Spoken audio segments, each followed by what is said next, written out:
যেই মুহূর্তে আব্দুল্লাহর আওয়াজ শুনতে পাইলেন, নবীজি চেহারাটা একটু ঘোরাইলেন। খেয়াল করবেন, আমার নবী চেহারা ঘোরায় দেখি আব্দুল্লাহ কান্না জড়িত কণ্ঠে নবীকে সালাম দেয়। নবী আমার ডাক দিয়ে বলেন, আব্দুল্লাহ, আরে আব্দুল্লাহ, আমরা যে তোমার বাড়িতে মেহমান হইলাম, তুমি কি খুশি হও নাই? আমি তোমার বাড়িতে গেলাম, আমার পক্ষ থেকে আবু বকর উমর বারবার তোমাকে সালাম দেয়, তুমি কেন জবাব দাও না? আরে ওই নবীজি মুখরজি কথা বলেছে, হযরতে আব্দুল্লাহ আরো বেশি কান্না শুরু করে দিছে। তবে মা ডাক দিয়ে বলেন, আব্দুল্লাহ, কি হয়েছে? কেন তুমি কান্না করো? কেন তুমি কান্না করতেছো? আব্দুল্লাহ কান্নার কারণে ফুফি ফুফি এমন ভাবে কান্না করতেছে, মনে হয় আব্দুল্লাহর বুকটা ফেরে যাবে। হযরত আব্দুল্লাহ আবার মুখ খুলছে, ডাক দিয়া কয়, নবী গো, নবী, আমার কপাল কত ভালো, ভাগ্য কত ভালো, আজকে আমার বাড়িতে এমন 3 জন মেহমান আগমন করেছি যাদের মর্যাদা এই পৃথিবীর শ্রেষ্ঠ মর্যাদা। নবী গো, আল্লাহর পরে আপনার মর্যাদা, আর আপনার পরে দুইজন সাহাবী পৃথিবীর মাঝে সবচাইতে দামি গো নবী। এই 2 জন সাহাবী আমার বাড়িতে আগমন করেছে, কিন্তু আমি দরজা খুলে দিতে পারলাম না, আমি ব্যর্থ হয়ে গেছি। নবী ডাক দিয়ে বলেন, আব্দুল্লাহ, কি হয়েছে? হযরতে আব্দুল্লাহ আরো বেশি কান্না করে। আমার নবী ডাক দিয়ে কয়, আব্দুল্লাহ, সাহাবীরা তোমার ব্যাপারে অভিযোগ দায়ের করেছে, তুমি নাকি নামাজে যাও। আরে আব্দুল্লাহ, নামাজের ভিতরে যাওয়ার পরে যেই মুহূর্তে আমি সালাম ফিরাই, ডান দিকে সালাম ফিরাইয়া বাম দিকে সালামটা ফিরাইতে দেরি হয় রে আব্দুল্লাহ, তুমি দৌড়ে বাড়িতে চলে আসো। এর কারণ কি? হযরত আব্দুল্লাহ তখন ডাক দিয়া কয়, নবী গো, এখন তাহলে আমাকে বলতেই হবে, এত এক হৃদয় বিদারক কাহিনী। নবী গো, আপনি জানেন ইসলাম ধর্ম গ্রহণ করার পূর্বে আমি আব্দুল্লাহর কোনো সম্পদের অভাব ছিল না। না নবী, আমার টাকা পয়সার কোনো অভাব ছিল না, আমি ছিলাম ধনী মানুষের সন্তান, আমার বাবাও ধনী, আমার চাচারাও ধনী, আমার পুরা বংশের মানুষ ধনী, আমার কাপড়ের কোনো অভাব ছিল না। সকালবেলা এক কাপড় লাগাইতাম, বিকালবেলা এই কাপড় আমি আর লাগাইতাম না, আবার সেই কাপড় পরিবর্তন করতাম।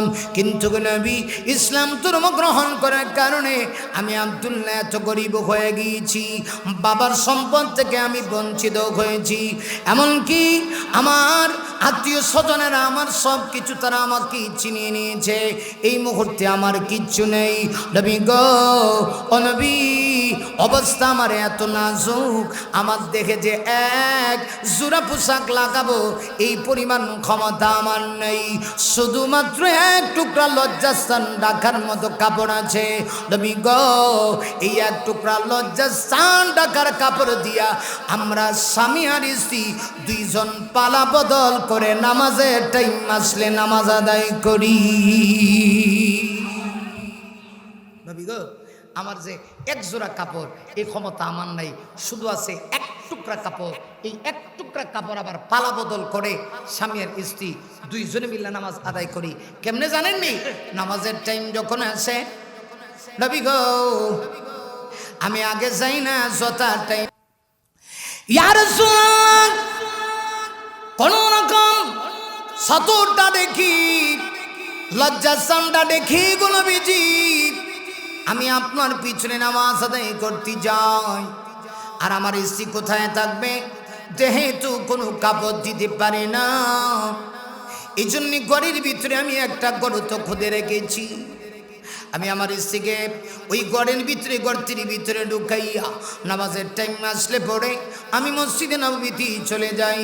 আমি যখন যাই, আমার স্ত্রী ডাক দেয়া কয়, প্রাণের স্বামী গো, ও প্রাণের স্বামী, তুমি শুধু একটা নামাজ পড়বা, নামাজ পড়ে তুমি আল্লাহ তৈরি জান্নাতে চলে যাইবা, আর আমি কি যাব না? আমাকে জান্নাতে যাওয়ার জন্য কি সহযোগিতা করবা না? স্বামী গো, তুমি একটা নামাজ পড়লে হবে না, আমাকে সুযোগ দিতে দিতে হবে। তাই আমি কি করব, আমি আমার স্ত্রীকে গর্তের ভিতরে ঢুকাইয়া আমি চলে যাই। আমি গিয়া আপনার পিছনে নামাজ আদায় করি। নামাজ শেষ হইতে দেরি হয়, আমি একটা দৌড় মাইরা বাড়িতে আসতে দেরি হয় না। সকল সাহাবীরা আপনার সামনে বসে থাকে, আমি বসে থাকতেই পারি না। আমি দৌড়ায় চলে আসি। এসে আমি আমার স্ত্রীকে আমার দেহের কাপড়টা দিয়া আমি গর্তের ভিতরে ঢুকে যাই। স্ত্রী দাঁড়ায় দাঁড়ায় নামাজ আদায় করে। ইয়া রাসূলুল্লাহ, অন্যান্য দিনের তুলনায় আজকেও ব্যতিক্রম নয়। নামাজটা শেষ করে যে মুহূর্তে এক টুকরা কাপড় পালা বদলের টাইম হয়ে গেল, আমি আমার স্ত্রীকে এক টুকরা কাপড় দিলাম। স্ত্রী নামাজে দাঁড়াইছে, আমি গর্তের ভিতরে ঢুকিয়েছি। এমনিতেই আমি শুনতে পাই হযরত আবু বকরের আওয়াজ, নবী গো, আবু বকর আমার দরজায় কড়া নাড়তেছে। আমি কি করব, আমার দেহে কাপড় নাই, লজ্জাস্থান ঢাকার মতো ব্যবস্থা নেই। আমার স্ত্রী কোন রকম লজ্জাস্থানটা রেখে নামাজ আদায় করতেছে। নামাজের গুরুত্ব বেশি, তাই আমি কি করব, আমি আওয়াজ শুনি কিন্তু জবাব দিতে পারি না। না গুনে মিলাদ, আমার কলিজা বেড়ে যাচ্ছে। আবু বকর বারবার সালাম দেয়, কিন্তু আমার কষ্ট হচ্ছে। আবু বকর সালামটা পর্যন্ত সালামের জবাবটা দিতে পারছি না। আবু বকরের পরে পালাক্রমে হযরত ওমরের আওয়াজ শুনতে পাচ্ছি। ওমরও সালাম দেয় একবার, দুইবার, তিনবার, কিন্তু আমি তো সালামের জবাব দিতে পারছি না। নবী গো, তাই আপনি আমার বাড়ি থেকে কষ্ট পেয়ে চলে আসছেন। আমি বুঝতে পেরেছি আপনি কষ্ট পায়েন না। আপনি যদি কষ্ট পান, কেমন যদি কঠিন ময়দানে আমার জন্য জাহান্নামের আগুন অবদানিত, আমি জান্নাতের আশা করতে পারি না। আপনার সুপারিশ ছাড়া আমি জান্নাতের সুঘ্রাণ পাবো না। ইয়া রাসূলুল্লাহ, নবীজি, আমার পক্ষ থেকে যদি আপনি কষ্ট পেয়ে থাকেন, আপনি আমাকে ক্ষমা করে দিন। নবীজি মুহূর্তে কথা শুনেছেন, রহমতের নবী চোখের পানি আর ধরে রাখতে পারলেন না। আমার নবীজি হাউমাউ করে কান্না শুরু করে দিলেন। আর দুইটা হাত বাড়ায় দিয়া আব্দুল্লাহকে ডেকে বলেন, আব্দুল্লাহ আয় আয়, আমার বুকে আয়। নবীজি আব্দুল্লাহকে বুকে জড়ায় নিলেন। বুকে জড়ায় দিয়া আব্দুল্লাহর কপালের ভিতরে চুম্বন দিলেন। আর ডেকে ডেকে বলেন, আব্দুল্লাহ রে, তুই কি শুনাইলি এই নামাজের জন্যে? আমি নবী কত মায়ের খাইছি। তাই ফিগিয়া নামাজের দাওয়াত দেওয়ার কারণে তাই দুষ্ট কাফেররা আমাকে এত কষ্ট দিয়েছি। আমার বদন মুবারকে পাথরের কণা দিয়া ওরা যখন আঘাত করেছে, আমার দেহ বেটে দেহ মুবারক থেকে রক্ত ঝরতে শুরু হয়ে গেছে। আমার আল্লাহ পর্যন্ত না বরদাস্ত করতে পারে নাই। আল্লাহ জিবরিলকে পাঠিয়ে দিয়েছে, জিবরিল যাও আমার বন্ধুকে তায়েববাসী এত কষ্ট দিল, আমি আল্লাহ বরদাস্ত করতে পারি না। হযরত জিবরিল এসে ডাক দিয়া কয়, নবী গো, ইয়া রাসূলুল্লাহ, ও নবীজি, একবার আপনি অর্ডার করুন, তায়েফের দুই দিক থেকে দুইটা পাহাড় চাপিয়ে দিয়ে তায়েববাসীকে ধ্বংস করে দিই। রাসূল বলেন, আমি তখন তায়েববাসীকে কোনো বদদুয়া দেই নাই। এই নামাজ প্রতিষ্ঠা করার জন্য তায়েফে মাই রেখেছি। আব্দুল্লাহ রে, তোমার নামাজের প্রতি পাবন্দি দেখে আজকে আমার কলিজাটা, আমি বিশ্ব নবীর কলিজাটা ঠান্ডা হয়ে গেছে। আল্লাহু আকবার। মান ইউদ্লিলহু ফালা হাদিয়া লাহু ওয়া নাশহাদু আল্লা ইলাহা ইল্লাল্লাহু ওয়াহদাহু লা শারীকা লাহু ওয়া নাশহাদু আন্না সাইয়্যিদানা ওয়া হাবিবানা ওয়া তাবিবানা ওয়া তাবিবা কুলুবিনা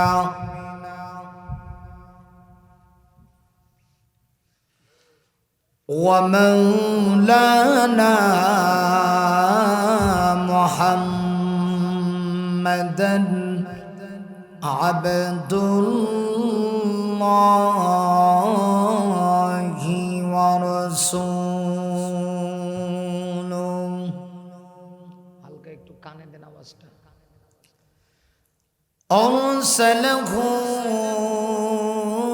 بالحق بشيرا ونذيرا وداعيا إلى الله بإذنه وسراجا منيرا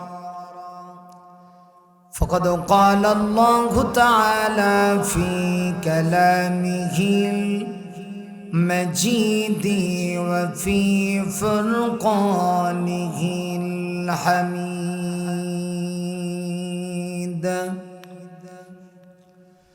أعوذ بالله من الشيطان الرجيم بسم الله الرحمن الرحيم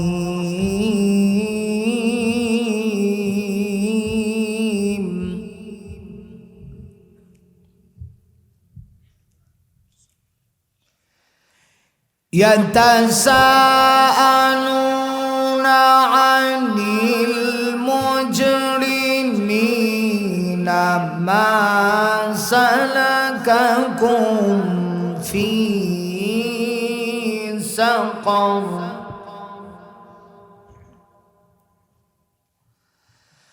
قالوا لم نك من المصلين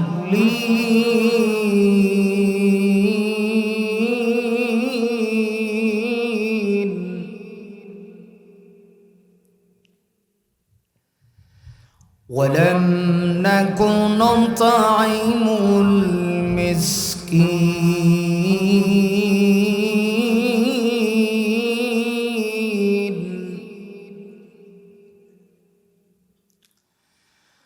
وكنا نخوض مع الخائضين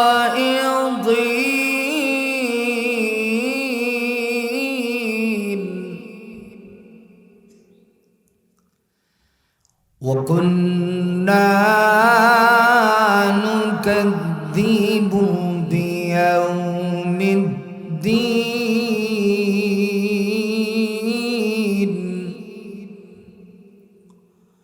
صدق الله العظيم وصدق رسوله النبي الكريم ونحن على ذلك من الشاهدين والشاكرين والذاكرين والحمد لله رب العالمين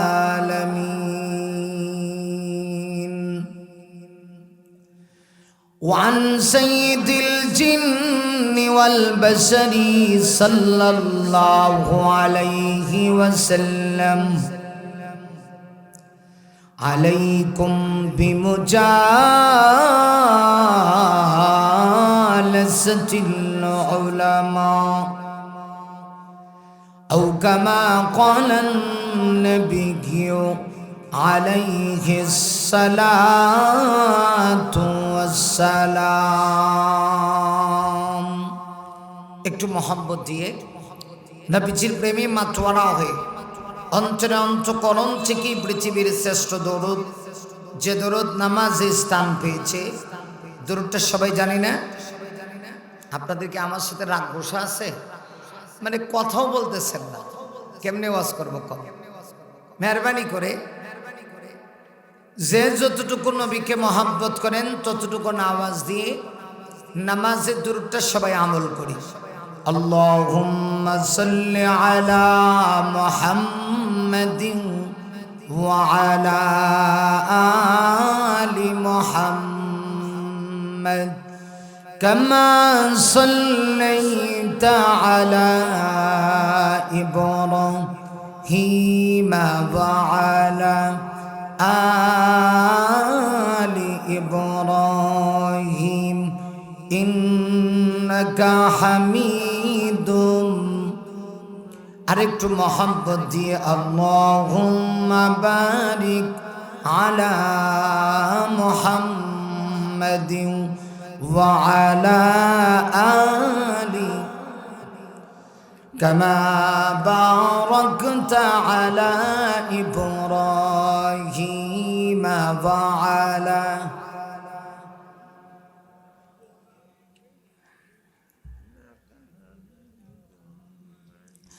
সবাই বলুন বালাগাল উলা বিকামালিহি কাশাফাত দুজা حسنت جميع خصاله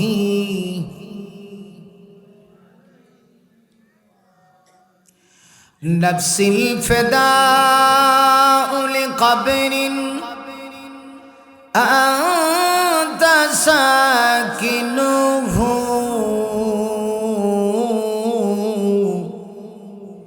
فيه العفاف وفيه الجود والكرم بلغ العلا بكمل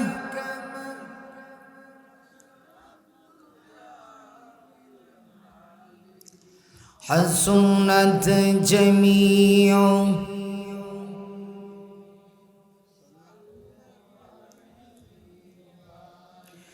খেনা খেয়ে দিন প্রচারের কাজে নিজেকে দিয়েছ বিলিয়ে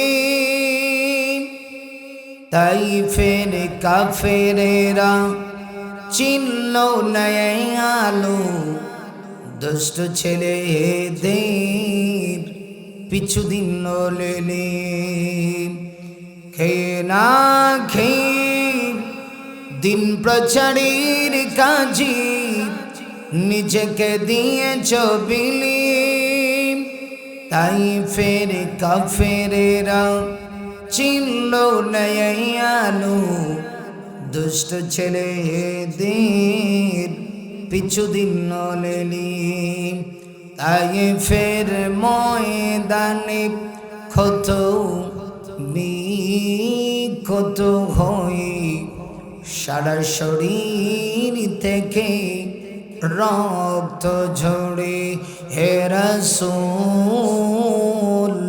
তোমাকে ভুলি আমি কেমন করে হে রাসূল তোমাকে ভুলি আমি কেমন করে বালাগাল উলা বিকাম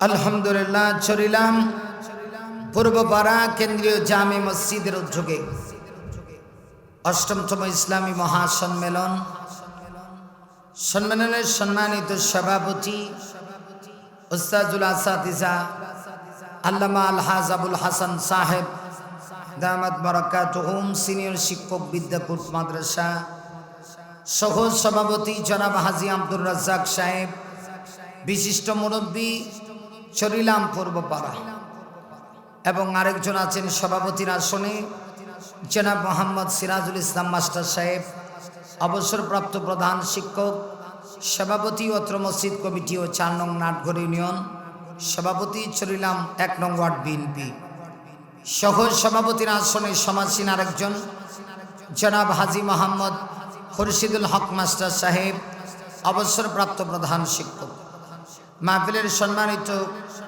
বিদগ্ধ প্রধান অতিথি বিশেষ বক্তাবৃন্দ ইতিমধ্যে কথা বলেছেন মুফাসসির কোরআন মাওলানা মুহসিনুল করিম হারুনি সাহেব শিক্ষা সচিব বড়াইল সিরাজুল উলুম মাদ্রাসা এবং আপনাদের সামনে বিশেষ বক্তা হিসেবে আলোচনা করেছেন সমুদূর কণ্ঠের অধিকারী চমৎকার হৃদয়গ্রাহী আলোচনা করেছেন আপনাদের এলাকার সূর্য সন্তান বিশিষ্ট আলেমে দ্বীন প্রখ্যাত মুফাসসির কোরআন আলহাজ হাফেজ মাওলানা ইসমাইল আল মাদানী প্রতিষ্ঠাতা পরিচালক মারকাজুল মাদানী তাহফিজুল কোরআন ইন্টারন্যাশনাল মাদ্রাসা কাউতলি ব্রাহ্মণবাড়িয়া সহ মঞ্চে উপস্থিত প্রত্যেক যুগের নাবিদির সুযোগ্য উত্তরসূরি ওয়াজিবুল আহতারাম হযরত উলামায়ে কারাম সম্মুখ প্রাণী সমবেত দিনদার ইমানদার মুমিন মুসলমান ভাইরা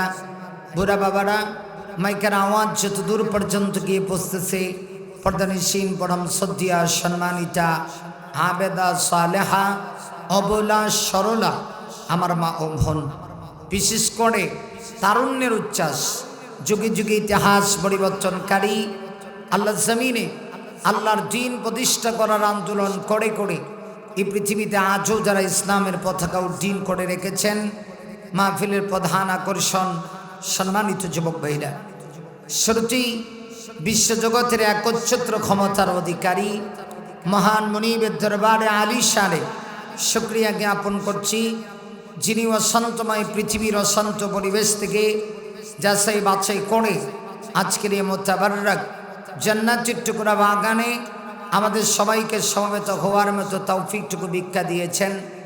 এজন্য দিল খুলে প্রাণ ভরে মহাব্বতে সকলে মিলে কালিমাতুশ শুকর পড়ি, জবান খুলে আওয়াজ করে পড়ি আলহামদুলিল্লাহ। সম্মানিত সুধী, একটা কথা আমরা সবাই জানি, একটা সময়ে পৃথিবীতে আমরা কেউ ছিলাম না, এখন আছি আবার থাকবো না। ছিলাম না এটা যেমন সত্য, থাকবো না এটা ডাবল সত্য। এর কারণ কি? আমাদের বাপ দাদা পূর্বপুরুষ যারা এই পৃথিবীতে ছিল এরা কেউ নাই। এতে বোঝা যায় আসলে আমরাও পৃথিবীতে থাকবো না। একেবারে সহজ কথা হলো, পৃথিবী আসলে থাকার জায়গা না, চাইলেই আমরা কেউ থাকতে পারবো না।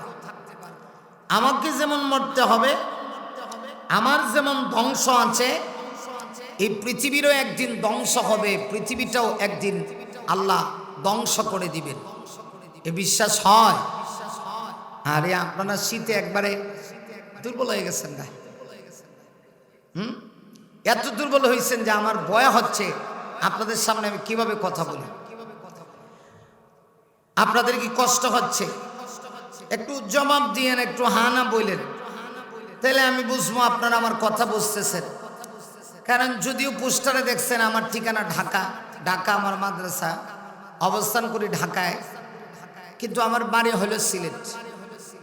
আর প্রত্যেকের কিছু আঞ্চলিক ভাষা আছে। আমার বাড়ি যেহেতু সিলেট, সেই হিসাবে আমার সব কথা আপনারা বুঝবেন না। বাংলাদেশে সব বুঝেন মানে এখন তো শুদ্ধ ভাষায় বলতেছি, আমার আঞ্চলিক ভাষাটা ব্যবহার করলে তো সব কথা বুঝবেন না। আর বাংলাদেশে ভাষা 3 জায়গায় আহত হয়েছে। 3 জায়গায় ভাষা কি হয়েছে? আহত হয়েছে।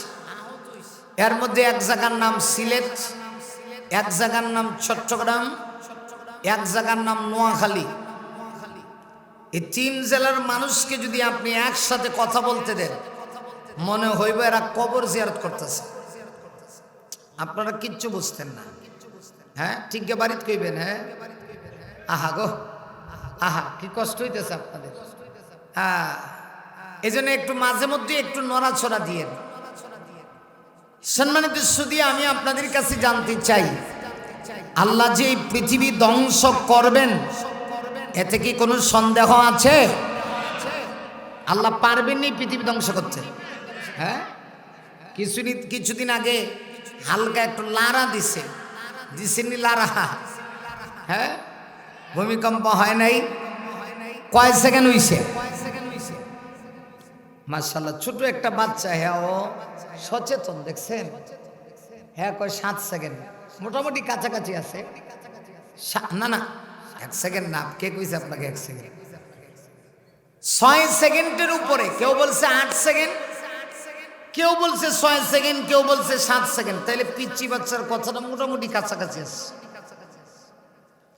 আল্লাহ যদি 6, 7 আর 8 সেকেন্ডে এরকম একটা কম্পন দিয়ে পৃথিবী নাড়াইতে পারে, সে আল্লাহর পৃথিবী ধ্বংস করতে কোনো সমস্যা হবে? ব্যাস, ওয়াজ তো বেশি লাগে না, এতটুকু ওয়াজই তো যথেষ্ট। এই বিশ্বাসটা আপনার আমার ভিতরে ঢুকানো দরকার। একদিন এই পৃথিবী থাকবে না, একদিন আপনি থাকবেন না, একদিন আমি থাকবো না, গোটা পৃথিবী একদিন আল্লাহ ধ্বংস করে দিবে, ঠিক না ঠিক? আরে মুমিন শোনা, এটা আমার বানানো কথা না, আল্লাহর নবীজি হাদিসের ভিতরে বলেছেন কিয়ামত হলো দুই প্রকার, একটা হলো ব্যক্তিগত কিয়ামত, আরেকটা হলো সমষ্টিগত কিয়ামত। ব্যক্তিগত কিয়ামত কাকে বলে? নবীজি হাদিসের ভিতরে বলেছেন মান মাতা ফাকাদ কামাত কিয়ামাতুহু। নবীজি বলেছেন যার যার মৃত্যু তার তার কিয়ামত। আমি যেদিন মরব এদিন আমার ব্যক্তিগত কিয়ামত শুরু হয়ে গেল। যদি বিশ্বাস না হয় একটু মইরা দেখেন, এর চেয়ে সহজ ওয়াজ আমার হাতে আর কিচ্ছু নাই। আরে মুমিন, আরেকটা হলো সমষ্টিগত কিয়ামত। একদিন এই পৃথিবী থাকবে না, আলো বাতাস থাকবে না, পৃথিবী একদিন ধ্বংস হবে, আসমান থাকবে না, জমিন থাকবে না, চন্দ্র সূর্য থাকবে না, গোটা পৃথিবী একদিন আমার আল্লাহ ধ্বংস করে দিবেন। পৃথিবী কখন ধ্বংস হবে আমার আল্লাহ ছাড়া কেউ জানে না। তবে হাদিসের ভিতরে আসছে লা তাকুমুস সাআ হাত্তা ইউকালা ফিল আরদি আল্লাহ আল্লাহ। আরে মুমিন,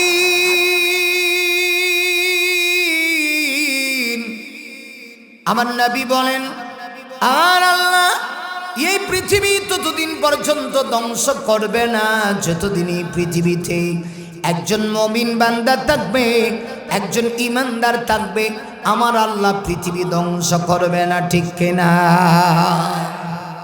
পৃথিবী আল্লাহ ততদিন পর্যন্ত ধ্বংস করবে না যতদিন পৃথিবীতে একজন মুমিন থাকবে, একজন ঈমানদার থাকবে। তাইলে বোঝা গেল ঈমানদাররা হলো দুনিয়ার জামাই, দুনিয়ার জামাই, দুনিয়ার সৌন্দর্য।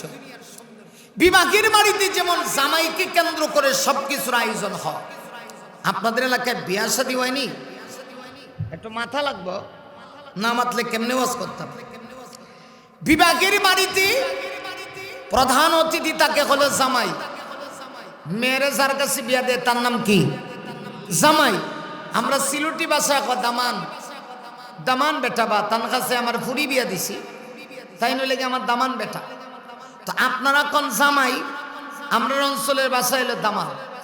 বিবাহের বাড়িতে যত কিছুর আয়োজন হয় সবকিছু জামাইকে কেন্দ্র করে হয়। জামাই গেলে দেখবেন সব কিছু ধুমধাম চলে। বরযাত্রী খাওয়ানো জামাই যাওয়ার সাথে সাথে শুরু হয়। আর বরযাত্রী তো আগে থেকে দাঁত দাঁড়ায় রাখে, কথা কোন না কা, ইচ্ছা মতে খাইব। জামাইয়ের সাথে গেলে তাকে খাওয়ান দিতে হবে, এটা হলো জামাইয়ের ইজ্জতের কারণে। জামাইয়ের সাথে যারা যায় তারা খুশি, বিবাহের বাড়িতে কন্যা পক্ষের লোকেরাও খুশি। শুধু কন্যা পক্ষের লোকেরা খুশি তা না, বাড়ির কুত্তা বিলাইও খুশি, কথা কন একটু হানা কয়ে। হ্যাঁ, বাড়ির কুত্তা বিলাইও, কুত্তা কেল্লাকে খুশি। আল্লাহ, আপনারা যদি ভালো আওয়াজ বুঝতেছেন, আমি তো ভাবতেছি সব ঘুমায় গেছেন গা। একটু নানা ছাড়া দিয়েন, মাত্র ভূমিকা আছে, একটু নানা ছাড়া দিয়েন।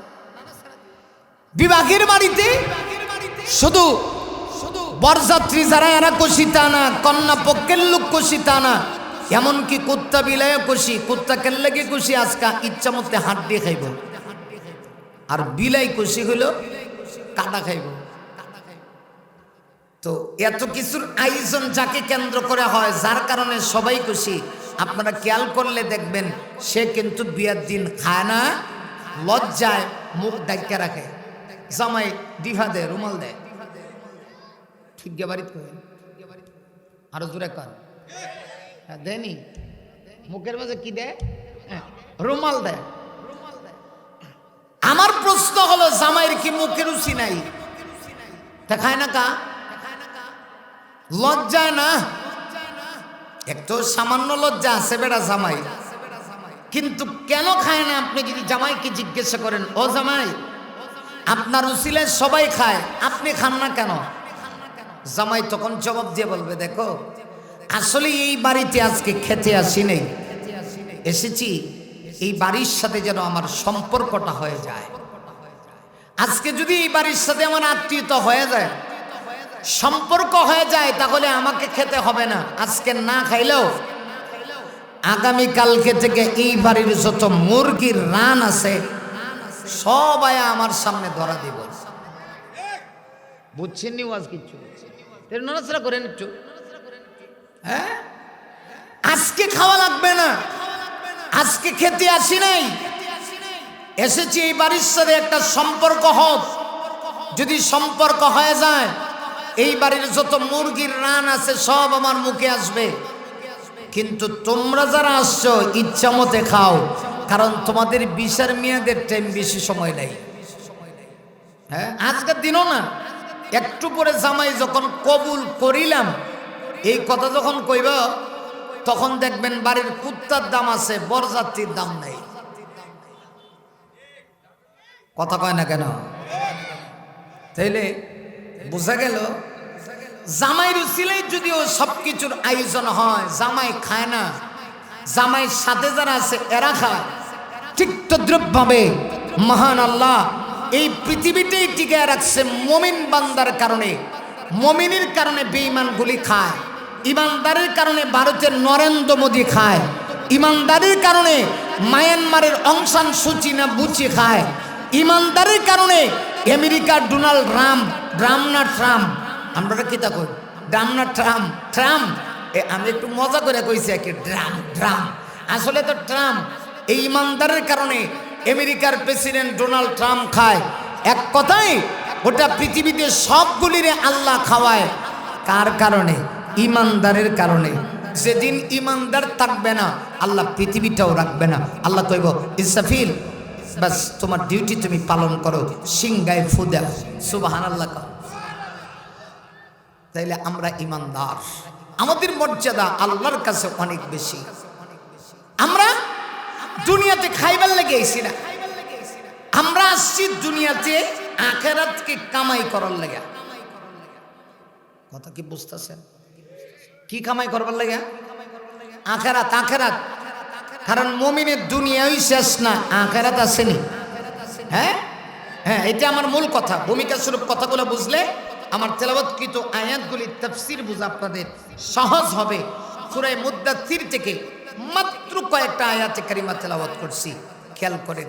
তাইলে বোঝা গেল ওই আগের একটা সময় আমরা কেউ ছিলাম না, সামান্য কিছু সময়ের জন্য দুনিয়াতে আসছি। সময়টা কতটুকু? আখিরাতের তুলনায় একেবারে কম, মাত্র কয়েকটা সেকেন্ড। কথা কন, মাত্র কয়েকটা সেকেন্ড। আখিরাতের তুলনায় দুনিয়ার হায়াতি জিন্দেগি মাত্র কয়েকটা সেকেন্ড।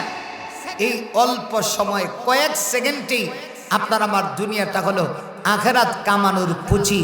পুঁজি যার যত শক্ত হয়, দোকানদার ব্যবসায়ী যেমন লাভবান হয়, ঠিক তদ্রুপভাবে এই দুনিয়ার জীবনে যে যত বেশি হায়াতের জিন্দেগিকে পুঁজি বানায়া আখিরাতকে কাজে লাগাতে পারবে, সে তত বেশি সফল কাম হবে। আমার ভাইরা, আসুন তাহলে বোঝা গেল আসলে পৃথিবীতে থাকবো না, একদিন কিয়ামত হবে।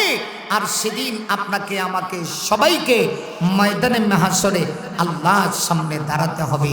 কথা বলেন ঠিক না? ঠিক। আরে মুমিন, আসুন এই জন্য বলতেছিলাম, একদিন এই পৃথিবী ছেড়ে আপনাকে আমাকে সবাই চলে যেতে হবে। সেই দিন ময়দানে মাহশরে আপনি আমি যেই দিন আল্লাহর সামনে দাঁড়াবো, দাঁড়ানোর পরে পৃথিবীর সকল মানুষকে আমার আল্লাহ দুইটা ভাগে ভাগ করে দিবেন। একদল মানুষকে আমার আল্লাহ ডান হাতে আমলনামা দিয়ে দিবেন, আরেকজন মানুষকে আমার আল্লাহ পিঠের পশ্চাৎ দিক দিয়ে আমলনামা দিয়া গো আল্লাহ তাদেরকে জাহান্নামের ভিতরে ঢুকায়া দিবে। ঠিক কিনা? তাইলে দল হবে হাসরের মাঠে কয়টা? হ্যাঁ, আরে আওয়াজ বাইরো না, সামনে নির্বাচন আসতেছে, কত লোক দেখবেন সামান্য এক কাপ রং চা আর সাথে একটা বনরুটি খাইবার লাগে কি জুড়ে স্লোগান দিব, অমুক ভাই থমুক ভাই। লোকেরা বলবে কি হইছে, মাথা আছে ঠেং নাই, কথা কোন না, বিনিময় পাবে কি এক কাপ রং চা আর সাথে একটা বনরুটি, একটা বনরুটি আর একটা রং চাল লেগে কি জুড়ে স্লোগান দিব, অমুক ভাই তমুক ভাই। লোকেরা বলবে কি সে মাথা আছে ঠ্যাং নাই, অমুক ভাইয়ের চরিত্র ফুলের মতো পবিত্র। আরেকজন কানের কাছে গিয়ে কইব নামাজ পড়ে না এক ওয়াক্ত, কথা কন। আরে আজকে কেমনে ওয়াজ করতাম আমি বুঝতেছি না যে ওয়াজ কেমনে আজকে করবো, এটা আমার লাগে পরীক্ষা হয়েছে ভাইরা আমার। তাইলে বোঝা গেল এক কাপ রং চা খাওয়ার লাগে আমাদের গায়ে আওয়াজ আসে, কিন্তু কোরআনের মাহফিলে বৈশা আমরা আওয়াজটা দিতেও রাজি না। এটা মুসলমানের জন্য দুঃখজনক। বলেন হাসরের মাঠে কয় দল হবে? হ্যাঁ সবাই আল্লাহকে খুশি করার জন্য কয় দল? হ্যাঁ একদল মানুষ ডান হাতে আমল নামা পাইব, যারা ডান হাতে আমল নামা পাইব তারা জান্নাতি। সুবহানাল্লাহ। আপনারা কোন দলে থাকতে চান? জান্নাত না জাহান্নাম? জান্নাত। নামাজ পড়ে তো না নামাজ সাইরা? ও যারা নামাজ পড়ে না হেরাও চায় আমি জান্নাতে যাব, সবাই চায়। আমি বলবো না আপনাদেরকে হাত ওঠার, কারণ জান্নাতের কথা বললে সবাই হাত ওঠায়, অথচ সবাই জাহান্নামের ভিতরে দুইটা ট্যাং দিয়ে রাখছে। ট্যাং দুইটা জাহান্নামের ভিতরে ঢুকাইয়া কেউ যদি জান্নাত চায় তাহলে চাওয়া হবে, যাওয়া হবে না। সাপোজ এক্সাম্পল দিয়ে বলি, কেউ যদি মনে করেন আপনাদের এই থানার নাম নবীনগর, গ্রামের নাম চরিলাম, আর ইউনিয়নের নাম নাটগড়, হ্যাঁ জেলা শহর হইল ব্রাহ্মণবাড়িয়া। সম্মানিত সুধী, একজন মানুষ যদি ব্রাহ্মণবাড়িয়া শহর থেকে ঢাকা যাইতে হয়, নিয়ত তার ঢাকা যাবে, গাড়িও তো তার ঢাকার গাড়িতে ওঠা লাগবে। কিন্তু ঢাকার গাড়িতে না উঠতে হ্যাঁ যদি সিলেটের গাড়িতে উঠে, বুঝেন না মনে আমার কথা? গাড়ি উঠবে ঠিক, গাড়ি যাবে ঠিক, এর উদ্দেশ্য ঢাকা যাওয়া, কিন্তু গাড়ি তো কিয়ামতের আগেও ঢাকা যাইতো না। সিলেট গিয়ে একটা বর্ডার গিয়ে ইন্ডিয়া যাইব, আমাকে ঢাকা যাবে না। কারণ কি, ঢাকায় যদি আপনাকে যেতে হয় আপনাকে ঢাকার গাড়িতে ওঠা লাগবে। আমাদের অবস্থা এমন হয়েছে, সবাই জান্নাতে যাইতে চায়, কিন্তু ট্যাং দুইটা জাহান্নামে রাইখা এরপরে কয় আমি জান্নাতে যাবো। এটাকে মামুর বাড়ি কলা খাওয়া, যে আপনি কইবেন আর খায়া লাইবেন, বিষয়টা এরকম না। আসরের মাটি আল্লাহ পৃথিবীর সকল মানুষকে দুইটা ভাগে ভাগ করবেন। একদল মানুষকে আল্লাহ ডানপন্থী বলে ঘোষণা করবেন, ডান হাতে আমলনামা দেওয়া হবে। যাদেরকে ডান হাতে আমলনামা দেওয়া হবে আল্লাহ বলেন ফি জান্নাত, আর আল্লাহ তৈরি জান্নাতের ভিতরে প্রবেশ করবে। আর জোরে কোন সুবহানাল্লাহ। আরে মুমিন, অপরদিকে লক্ষ্য করে দেখুন, আরেকদল মানুষ যাদের কি ময়দানে মাহাশরে পিঠের পশ্চাৎ দিক দিয়ে আমলনামা দেওয়া হবে। পক্ষান্তরে যাদেরকে পিঠের পশ্চাৎ দিক দিয়ে আমলনামা দেওয়া হবে গো, হাসরের মাঠে আনা হবে জাহান্নামী। ওরা জাহান্নামীর ভিতরে প্রবেশ করবে। এবার একটু খেয়াল করেন, ডান হাতে আমলনামা পায় একদল জান্নাতে চলে যাবে, আরেকদল পিঠের পশ্চাৎ দিক দিয়ে আমলনামা পায় জাহান্নামে চলে যাবে। জান্নাতীরা জান্নাতে আর জাহান্নামীরা জাহান্নামী। আমার আল্লাহ বিচারের কাজ সম্পাদন করে ফেলবেন। জান্নাতীরা জান্নাতে চলে গেল আর জাহান্নামীরা জাহান্নামে চলে গেল। জান্নাত জাহান্নামের মাঝখানে একটা গোপন পর্দা থাকবে। জান্নাতীরা জান্নাতে চলে যাওয়ার পরে আর জাহান্নামীরা জাহান্নামে চলে যাওয়ার পরে আমার আল্লাহ জান্নাত জাহান্নামের মাঝখানে যে গোপন পর্দাটা থাকবে আল্লাহ সেই সময়ে সেই গোপন পর্দাটা সরায় দিবেন। যেমনি গোপন পর্দা আমার আল্লাহ সরায় দিবি এমনি অবস্থায় জান্নাতীরা জান্নাতে থাকা আর জাহান্নামীরা জাহান্নামে থাকা অবস্থায় জান্নাতীরা জাহান্নামীদেরকে দেখতে পারবে। জান্নাতীরা যখন আরামের ভিতরে থাকবি, সুখ শান্তির ভিতরে থাকবি, জান্নাতের ভিতরে কোনো দুঃখ নাই গো, দুঃখ নাই, শুধু সুখ আর সুখ, শুধু শান্তি আর শান্তি। জান্নাতীরা শান্তি আর আরামের ভিতরে থাকা জাহান্নামীদেরকে যখন দেখতে পারবি এই অবস্থায় জান্নাতীরা জান্নাতে থাকা জাহান্নামীদেরকে প্রশ্ন করবে। কি প্রশ্ন করবে? আমার আল্লাহ সেই কথাগুলি আজকের তেলাওয়াত কিন্তু আয়াতগুলিটি আমার আল্লাহ রেকর্ড করে কিয়ামত পর্যন্ত পৃথিবীর সকল মানুষকে আমার আল্লাহ সবক দিয়েছে। সুবহানাল্লাহ কোন কারণ গেছে গা? আচ্ছা আমার কথা বোঝা যায়নি? হ্যাঁ হ্যাঁ হ্যাঁ, তাহলে কানে না আসা পর্যন্ত আমার এতে তো আমার আল্লাহর কোনো দোষ নাম থেকে বলবে শোনো রে, আল্লাহ কাউকে জোরজবরদস্তি করে জাহান্নামে দেয় নাই গো। আমরা জাহান্নামে এসেছি যতগুলি কারণ, এর ভিতরে অন্যতম কারণ হলো 4টি। বলেন কয়টি? আরো জোরে, এই কথা বোঝা যায়? বাস বাস, মাইক থাক আর না থাক, কারেন্ট আসুক আর না আসুক, আমার কথা চলবে, অনবরত চলবে। সম্মানিত সুধী একটু খেয়াল করেন, জান্নাতীরা জান্নাতে থেকে জাহান্নামীদেরকে জিজ্ঞাসা করে, ও জাহান্নামী দলেরা, আল্লাহ তোমাদেরকে সাকার নামক জাহান্নামে কেন দিল? তখন জাহান্নামীরা জাহান্নাম থেকে জবাব দিয়া বলবে 4টা কারণে আল্লাহ আমাদেরকে জাহান্নামে দিয়েছে। 4টা কারণ। দেখুন তো এই 4 কারণ আমার আপনার ভিতরে আছে কিনা। যদি থাকে আজকে থেকে এই 4টা কারণ আমরা বর্জন করব। পারবো তো ইনশাল্লাহ? কারণ আমরা কেউ জাহান্নামে যাইতে চাই না, জান্নাত চাই। তাহলে আমাদেরকে এই কারণগুলি বর্জন করা লাগবে, আর না হলে জান্নাতের গ্রাণ আমরা পাবো না। জাহান্নামীরা জাহান্নাম থেকে বলবে 4টা কারণে জাহান্নামে আসছি। এর প্রথম কারণ হলো কালু লাম নাকু মিনাল মুসাল্লিন। জাহান্নামীরা বলবে প্রথম কারণ হলো আমরা দুনিয়াতে মুসল্লি ছিলাম না। বাস বাস বাস, আর ওয়াজ লাগে না। গ্রামের মানুষের জন্য আর কোনো ওয়াজ লাগে না, এটাই যথেষ্ট। সারা রাত যদি ওয়াজ শোনেন আর এই 4টা কারণ আপনার ভিতরে থাকে, আল্লাহর কসম পৃথিবীর বিখ্যাত বক্তার কণ্ঠে ওয়াজ শোনা যাবে, জাহান্নাম থেকে বাঁচা যাবে না। কথা বলো ঠিক কিনা? বাঁচতে পারবেন? পৃথিবীর বিখ্যাত বক্তার মুখ থেকে ওয়াজ শুনবেন, কিন্তু জাহান্নাম থেকে বাঁচতে না। এবার আমি আপনাদের কাছে জানতে চাই, আমি যে কথাগুলো বলতেছি এগুলা কি আমার বানানো না আল্লাহর কথা? অনেক সময় দেখবেন অনেক লোক আছে বলে ফেলায়, হুজুরা কেমনে জাহান্নামী কয়, আমরা কেমনে জাহান্নামী, মোল্লা মৌলবীরা কেমনে জানলো? আপনাদের এলাকায় কিছুদিন আগে করোনা আইসিনি, করোনা জব দিয়ে করোনা আবার 2 ধাপে। প্রথম ধাপে যখন করোনা আসছে তখন আমরা দেখছি করোনার মাঝে কোনো বৈষম্য ছিল না, এটা যে কোনো জায়গায় গেছে, কারে ধরছে গ্যারান্টি নেই। কিন্তু দ্বিতীয় ধাপে যখন করোনা আইছে তখন দেখছি করোনা খুব চালাক, কথা কয় না, এত চালাক এটা সব জায়গায় যায় না, ওয়াজ মাহফিলে যা,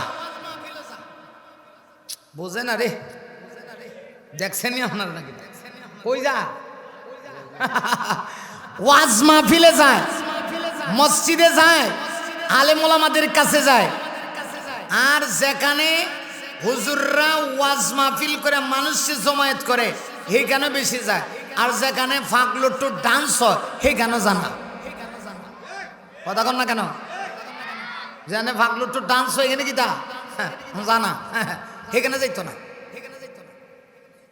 এই হলো আমাদের দেশের অবস্থা। যাই হোক, আমি সেদিকে না যাই। তাহলে করোনাকালীন সময় যে করোনা আসছে, আপনার গায়ে করোনা আছে, পজিটিভ না নেগেটিভ আপনি বুঝছেন কেমনে?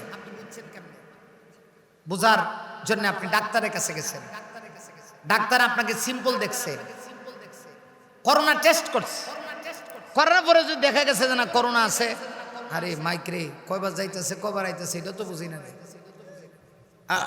আচ্ছা আমার মতো আমি চলি। মাইকটা খুব ভালো আসলে, কিন্তু এমন কথা শেখা মাইকটা তো ভালো, ওয়াজ করে তো মজা পাইতেছি। ভাই তুমি মনে আমার কথা বুঝো না, আমার কানে একটু সাউন্ড দাও। কারণ হ্যাঁ পোলাপানা হাসকা, খারাপ লোক তোরা হাসস কা বাবা, তোরা কি বুঝোস?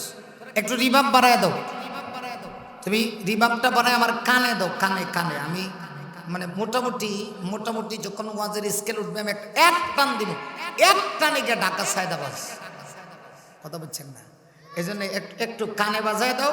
ইকুর দরকার নাই, রিভাব ইকু কমো, ইকুতে কোনো মজা নাই। আমারে আল্লাহর দেওয়া যে সুর আছে এটাই আলহামদুলিল্লাহ। ইকু দিয়া অন্য সুরের দরকার, তুই রিভাবটা বাড়ায় সাউন্ডটাকে পাতলা করে কানের ভিতরে আওয়াজটা দেয়। এই কথা কইছা, এই বলাবান মনোযোগ সহকারে কথা বোঝেন। তাহলে আপনার গায়ে করোনা আছে কিনা আপনি ডাক্তারের কাছে গেছেন, টেস্ট করছেন?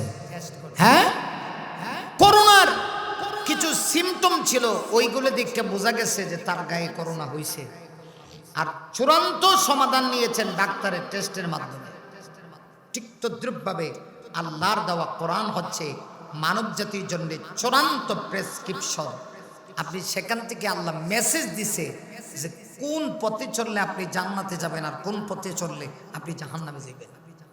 আল্লাহ আপনাকে জোরজবরদস্তি করে জাহান্নামে দিবে না। তাই জাহান্নামে যারা গেছে এরা জাহান্নাম থেকে বলতেছে আমরা 4টা কারণে জাহান্নামে আসছি। প্রথম কারণ হলো দুনিয়াতে আমরা মুসল্লি ছিলাম না। এবার আপনি একটু ওয়াজটা মিলান তো, আপনি মুসল্লি কিনা একটু নিজে জিগান। আচ্ছা, এবার আপনাদের কাছে আর একটা কথা জানতে চাই, আপনাদের এলাকায় মুসল্লি কারে কয়? বছরে যে 2 দিন নামাজ পড়ে, কথা কয় না, মাসে একদিন, সপ্তাহে একদিন। হ্যাঁ, ওমা গুমা ওয়াজ তো সবাই বুঝে দেওয়া যায় না। বছরে 2 ব্যক্তি 2 দিন নামাজ আদায় করি তাকে মুসল্লি বলা হয় না। মাসে যে একবার নামাজ আদায় করে তাকেও মুসল্লি বলা হয় না। সপ্তাহে যে ব্যক্তি শুধুমাত্র জুমার দিনে নামাজে আসে গো তাকেও মুসল্লি বলা হয় না। মুমিন রে, মুসল্লি বলা হয় দৈনন্দিন যে ব্যক্তি 5 ওয়াক্ত নামাজ যথা টাইমে নামাজে এসে মসজিদে এসে জামাতের সহিত আদায় করে, তার নাম হলো মুসল্লি। এবার একটু খেয়াল করুন, আপনার বাড়ির পাশেই মসজিদ আছে, আপনি মুসল্লি হইতে পারছেন কিনা? নারী মুমিনরা কিয়ামত পর্যন্ত যদি আপনি ওয়াজ শুনেন আর মুসল্লি না হন, এই ওয়াজ শুনে আপনাকে জাহান্নাম থেকে বাঁচাতে পারবে না। এই জন্য জাহান্নামীরা জাহান্নামে গিয়ে জবাব দিয়া বলে, ও জান্নাতীরা শোনো, আল্লাহ আমাদেরকে জোরজবরদস্তি করে জাহান্নামে দেয় নাই গো, জাহান্নামে দিয়েছে এর 4 কারণ। প্রথম কারণ হলো দুনিয়াতে আমরা মুসল্লি ছিলাম না, বেনামাজি ছিলাম, এজন্য আমরা জাহান্নামে এসেছি। একটু লক্ষ্য করে দেখুন, আমাদের সমাজের ভিতরে এমন লোক আছে যে ব্যক্তি একবারও নামাজ পড়ে না, কিন্তু জিজ্ঞেস করলে বলে খাঁটি ইমানদার। এমন ইমানদার আমাদের সমাজে আছে কিনা নাই? আমি আগে পুরান ঢাকার খতিব ছিলাম, শোনেন, খেয়াল করে শোনেন। আগে আমি পুরান ঢাকার খতিব ছিলাম, বর্তমানে আমি গাজীপুর শহরে জমা পড়াই। এই যে আপনাদের এলাকার সন্তান মানে ইসমাইল মাদানী, যে এলাকায় ইসলামাবাদ মসজিদের খতিব ছিল, নামকরা মসজিদ, এই এলাকায় আমার একটা মাদ্রাসা আছে, উনি আগে এখানকার খতিব ছিল। আলহামদুলিল্লাহ। তা আমি আগে পুরান ঢাকায় জমা পড়াইতাম, এখন গাজীপুর শহরে জমা পড়াই, জয়দেবপুর। ওনার আমার মসজিদে গেছে, এবং আপনার সাথে কে জানি গেল, সহ সভাপতি যে সেও গেল কয়েকদিন আগে না। যাই হোক, সম্মানিত ভাইরা, আমি যে কথা বলছিলাম, তো পুরান ঢাকার লোক দেখবেন এরার একটা অভ্যাস, এরা সব কথায় হালা করে। এই যে একজন বুঝে লিছে, এরা সব কথায় হালা উচ্চারণ করে। আব্বে হালা, খাঙ্কে হালা, আইছিবে হালা, মরছিবে হালা। মানুষ মরে গেলে কয় হালাই বি মরে গেছে গা, কথা বুঝেন নেই, এটা ওদের ভাষা। এমনকি মসজিদের খতিবরাও হালা করে। আমি যে খতিব আসলাম, আমারও কইতো হালাইবি না খায়া মরে যাবো গা, খতিব হালাইবি না খায়া মরে যাবো গা, মানে সব কথায় হালা কর। তো আমার এক মুসল্লি ছিল, একদিন আমার এক হুজুর, ওই মিয়া কতি ভালায় কি কইতেছি হনবার পাচ্ছেন না? আমি বললাম বলেন। কই মিয়া হালায় নামাজ না পড়লে কি হয়েছে, মাগার ইমান কিন্তু পাকা আছে। কথা কি কিছু বুঝতেছে? কি গর্ব করে বলতেছে নামাজ না পড়লে কি হয়েছে, ইমান ফাঁকা আছে। আর আমাদের সমাজে একদল পীরও আছে, এর কাছে গেলে নামাজ রোজা কিচ্ছু লাগে না। কথা কয় না? আসেনি রং? আমরা সিলেট আছে একজন, পানির তোলে বাতি চলে বাউ বাতাসি নিবে না, পানির তলে বাতি চলে বাউ বাতাসি নিবে না, আঙ্গ বাবার মুরিদ হইলে অজু গোসল লাগে না, টুন টুনা টুন। কথা কোন ঠিক কিনা? হের বাবার কাছে মুরিদ হইলে অজু গোসল লাগে না। এখন এটা কেমন বাবা চিন্তা করে দেন বাবা। আর আমরা দেশে একজন লোক এরকম আছে, নিজের জন্মদাতা বাপরে কোনোদিন আব্বা ডাকে না, কিন্তু ফির বাবার সামনে গিয়া আব্বা হয়ে লেড়া দিয়ে ভরে দেয়। এখানে এসে একটু জিজ্ঞেস করেন তো যে তোর নিজের বাপরে কোনোদিন আব্বা ডাকস না কেন? অথচ আল্লাহর রসুল বলেছেন যার মা বাবা বেঁচে আছে তার জন্য জান্নাতের দুইটা দরজা খোলা। সুবহানাল্লাহ কর। অথচ সেই বাবারে জন্মদাতা বাপরে একদিন আব্বা ডাকে না। আর হেডের খালি বাপ ডাকে তা না, দিয়া বাবার কাছে ছেলেও সা। ওই দেখবেন আমরা সিলেট জায়গা অনেক লোক আছে শাহজালালের দরবারে মাজারে গিয়া সেখানে গিয়া গান গায়। আমি নিজেই দেখছি এক লোক গুনগুন শুনে কইতেছে, কইতামনি কথা কয় না বলবো শাহজালাল বাবার কাছে গিয়া কয় সন্তান চায়। একটা ছেলে দে রে বাবা, একটা ছেলে দে রে বাবা, একটা ছেলে দে, কামাই খাওয়ার আশা নাই রে বাবা, আব্বু ডাকবো কি, কামাই খাওয়ার আশা নাই রে বাবা, আব্বু ডাকবো কি, ঠুন ঠুন ঠুন। বেলার মাঝে তিনটা বাড়ি মারে আর কয় একটা ছেলে দে রে বাবা, একটা ছেলে দে, কামাই খাওয়ার আশা নাই, আব্বা ডাকার আশা। অথচ এই খাঁটা এসে জানে না যার কাছে ছেলে চায় ওনার ওই ছেলে ছিল না। সুবহানাল্লাহ ভাই দিয়ে হবে অসুবিধা হইতেছে। এই পানি ঠান্ডা হয়ে গেছে, গরম পানি লাগবে, মারাত্মক ঠান্ডা। ঠান্ডাও এত ঠান্ডা, মানুষ কেমনে অসন্ত তখন। খালি আপনাদের এলাকায় না, যত জায়গায় মাহফিলে যাইতেছে এখন মানুষ ঠান্ডার কারণে মানুষ একেবারে জিমাই গেছে। সব জায়গায় কি অবস্থা, মারাত্মক আকারের ঠান্ডা পড়ছে। সম্মানিত শুধু একটু খেয়াল করে, হেরা যার কাছে গিয়ে সন্তান চায়, শাহজালাল ইয়ামনি তিনি কিন্তু মুজাররদ ছিলেন। শাহজালাল মুজাররদ, মুজাররদ মানে হলো এক, মানে ওনার সন্তান সন্তানাদি ছিল না। এমনকি ওনার জিন্দিগি পড়ে থাকবেন, ওনার স্ত্রীও ছিল না, বিয়েই করছে না। মানে কত বড় খারাপ চিন্তা করছেন। যার ছেলেও নাই বউ নাই, হের কাছে গিয়া হয় একটা ছেলে দে রে বাবা, একটা ছেলে দে, কামাই খাওয়ার আশা নাই রে বাবা, আব্বু ডাকবকে। শাহজালালের যদি সন্তান দেওয়ার ক্ষমতা থাকতো উনি বিয়া না করে নিজেই কয়েক হাজার সন্তান বানাই লইত। কথা কয় না? তো এই বাবার কাছে কেন লেগে যাস, কি চাস? বাবার কাছে কিচ্ছু নাই, চাইবেন কার কাছে? হ্যাঁ, এটা আল্লাহ দেখতেছে। অন্তর থেকে বলেন, আল্লাহ খুশি হবে। বলেন কার কাছে চাইবেন? না, জবান খুলে আওয়াজ করে বলেন কার কাছে চাইবেন? পৃথিবীর কোনো বাবার কাছে কিচ্ছু নেই। কিছু কিছু মানুষ আছে দেখবেন একদম ল্যাংটা লোকরেও গিয়ে সেজদা দেয়, আছে না এরাও? হে বাবার কাছে কিতা আছে, কেন লেগে গিয়ে লোকের সেজদা দেয়? হ্যাঁ, এইগুলো আমাদের অবস্থা। সম্মানিত সুধী, তাইলে বোঝা গেল সন্তান কেউ দিতে পারে না, সবকিছু দেওয়ার মালিক আল্লাহ। অতএব আপনার আমার আগে ঠিক হওয়া লাগবে। কিছু মানুষ এমন আছে নিজেও নামাজ পড়ে না, আবার ভণ্ড পীরের কাছে গিয়ে মুরিদ হয়। এমন পীরের কাছে গিয়ে মুরিদ হয় যেই বাবার কাছে নারী পুরুষ কোনো পার্থক্য নেই। কথা কন, আছে না এরকম কিছু বাবা? দয়াল বাবা লেংটা বাবা লাগি আমার ডর, দয়াল বাবা লেংটা বাবা লাগি আমার ডর, ফেরেশতারা গুর্জ মারবো কবরের ভিতর রে বাবা, ফেরেশতারা উষ্টা মারবো কবরের ভিতর। দয়াল বাবা লেংটা বাবা, হ্যাঁ, হেরে গিয়া ভক্তি দে। নামাজের খবর নাই, ইবাদতের খবর নাই। এই বাবা যে কি বাবা, কবরে যাইতে দেরি হইব, বাবারে ফেরেশতারা উস্টাইয়া মারতে দেরি হবে না। কথা কোন ঠিক কিনা? বাবা আমার এত গুণী, মুজা বাবাই লয় না রে ফানি। কথা কোন না কেন? আরো জোরে কর।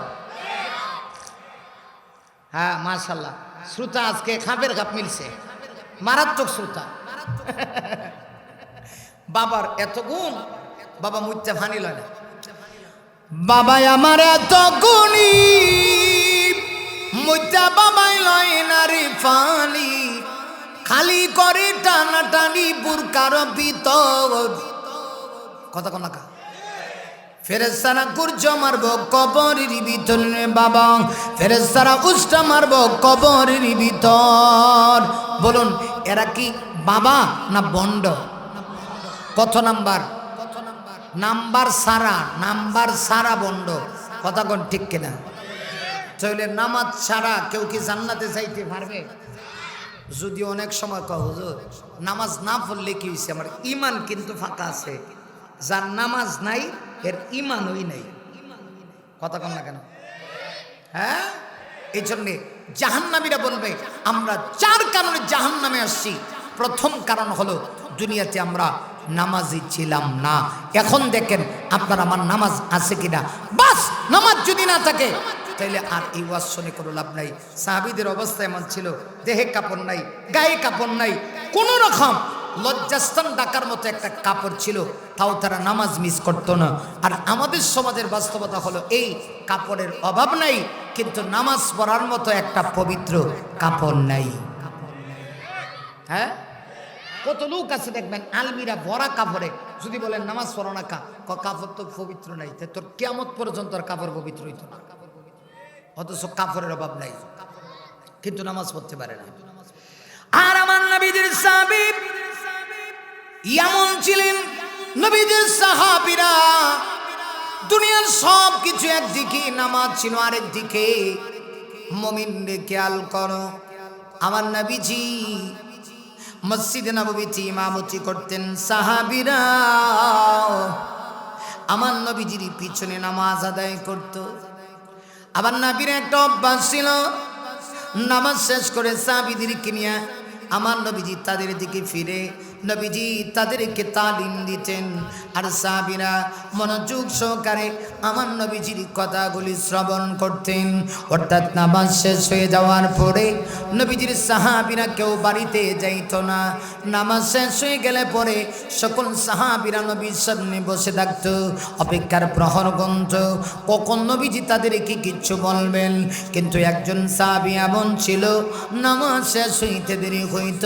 সাহাবীর নাম ছিল হযরতে আব্দুল্লাহ, বাড়ি ছিল মদিনায়, আনসার সাহাবী ছিলেন, এজন্য তিনি পরিচিত ছিলেন আব্দুল্লাহ আল আনসারী নামে। আরে মুমিন খেয়াল করো, আমার নবীজি নামাজ শেষ করে সাহাবীদেরকে নিয়ে বসতেন।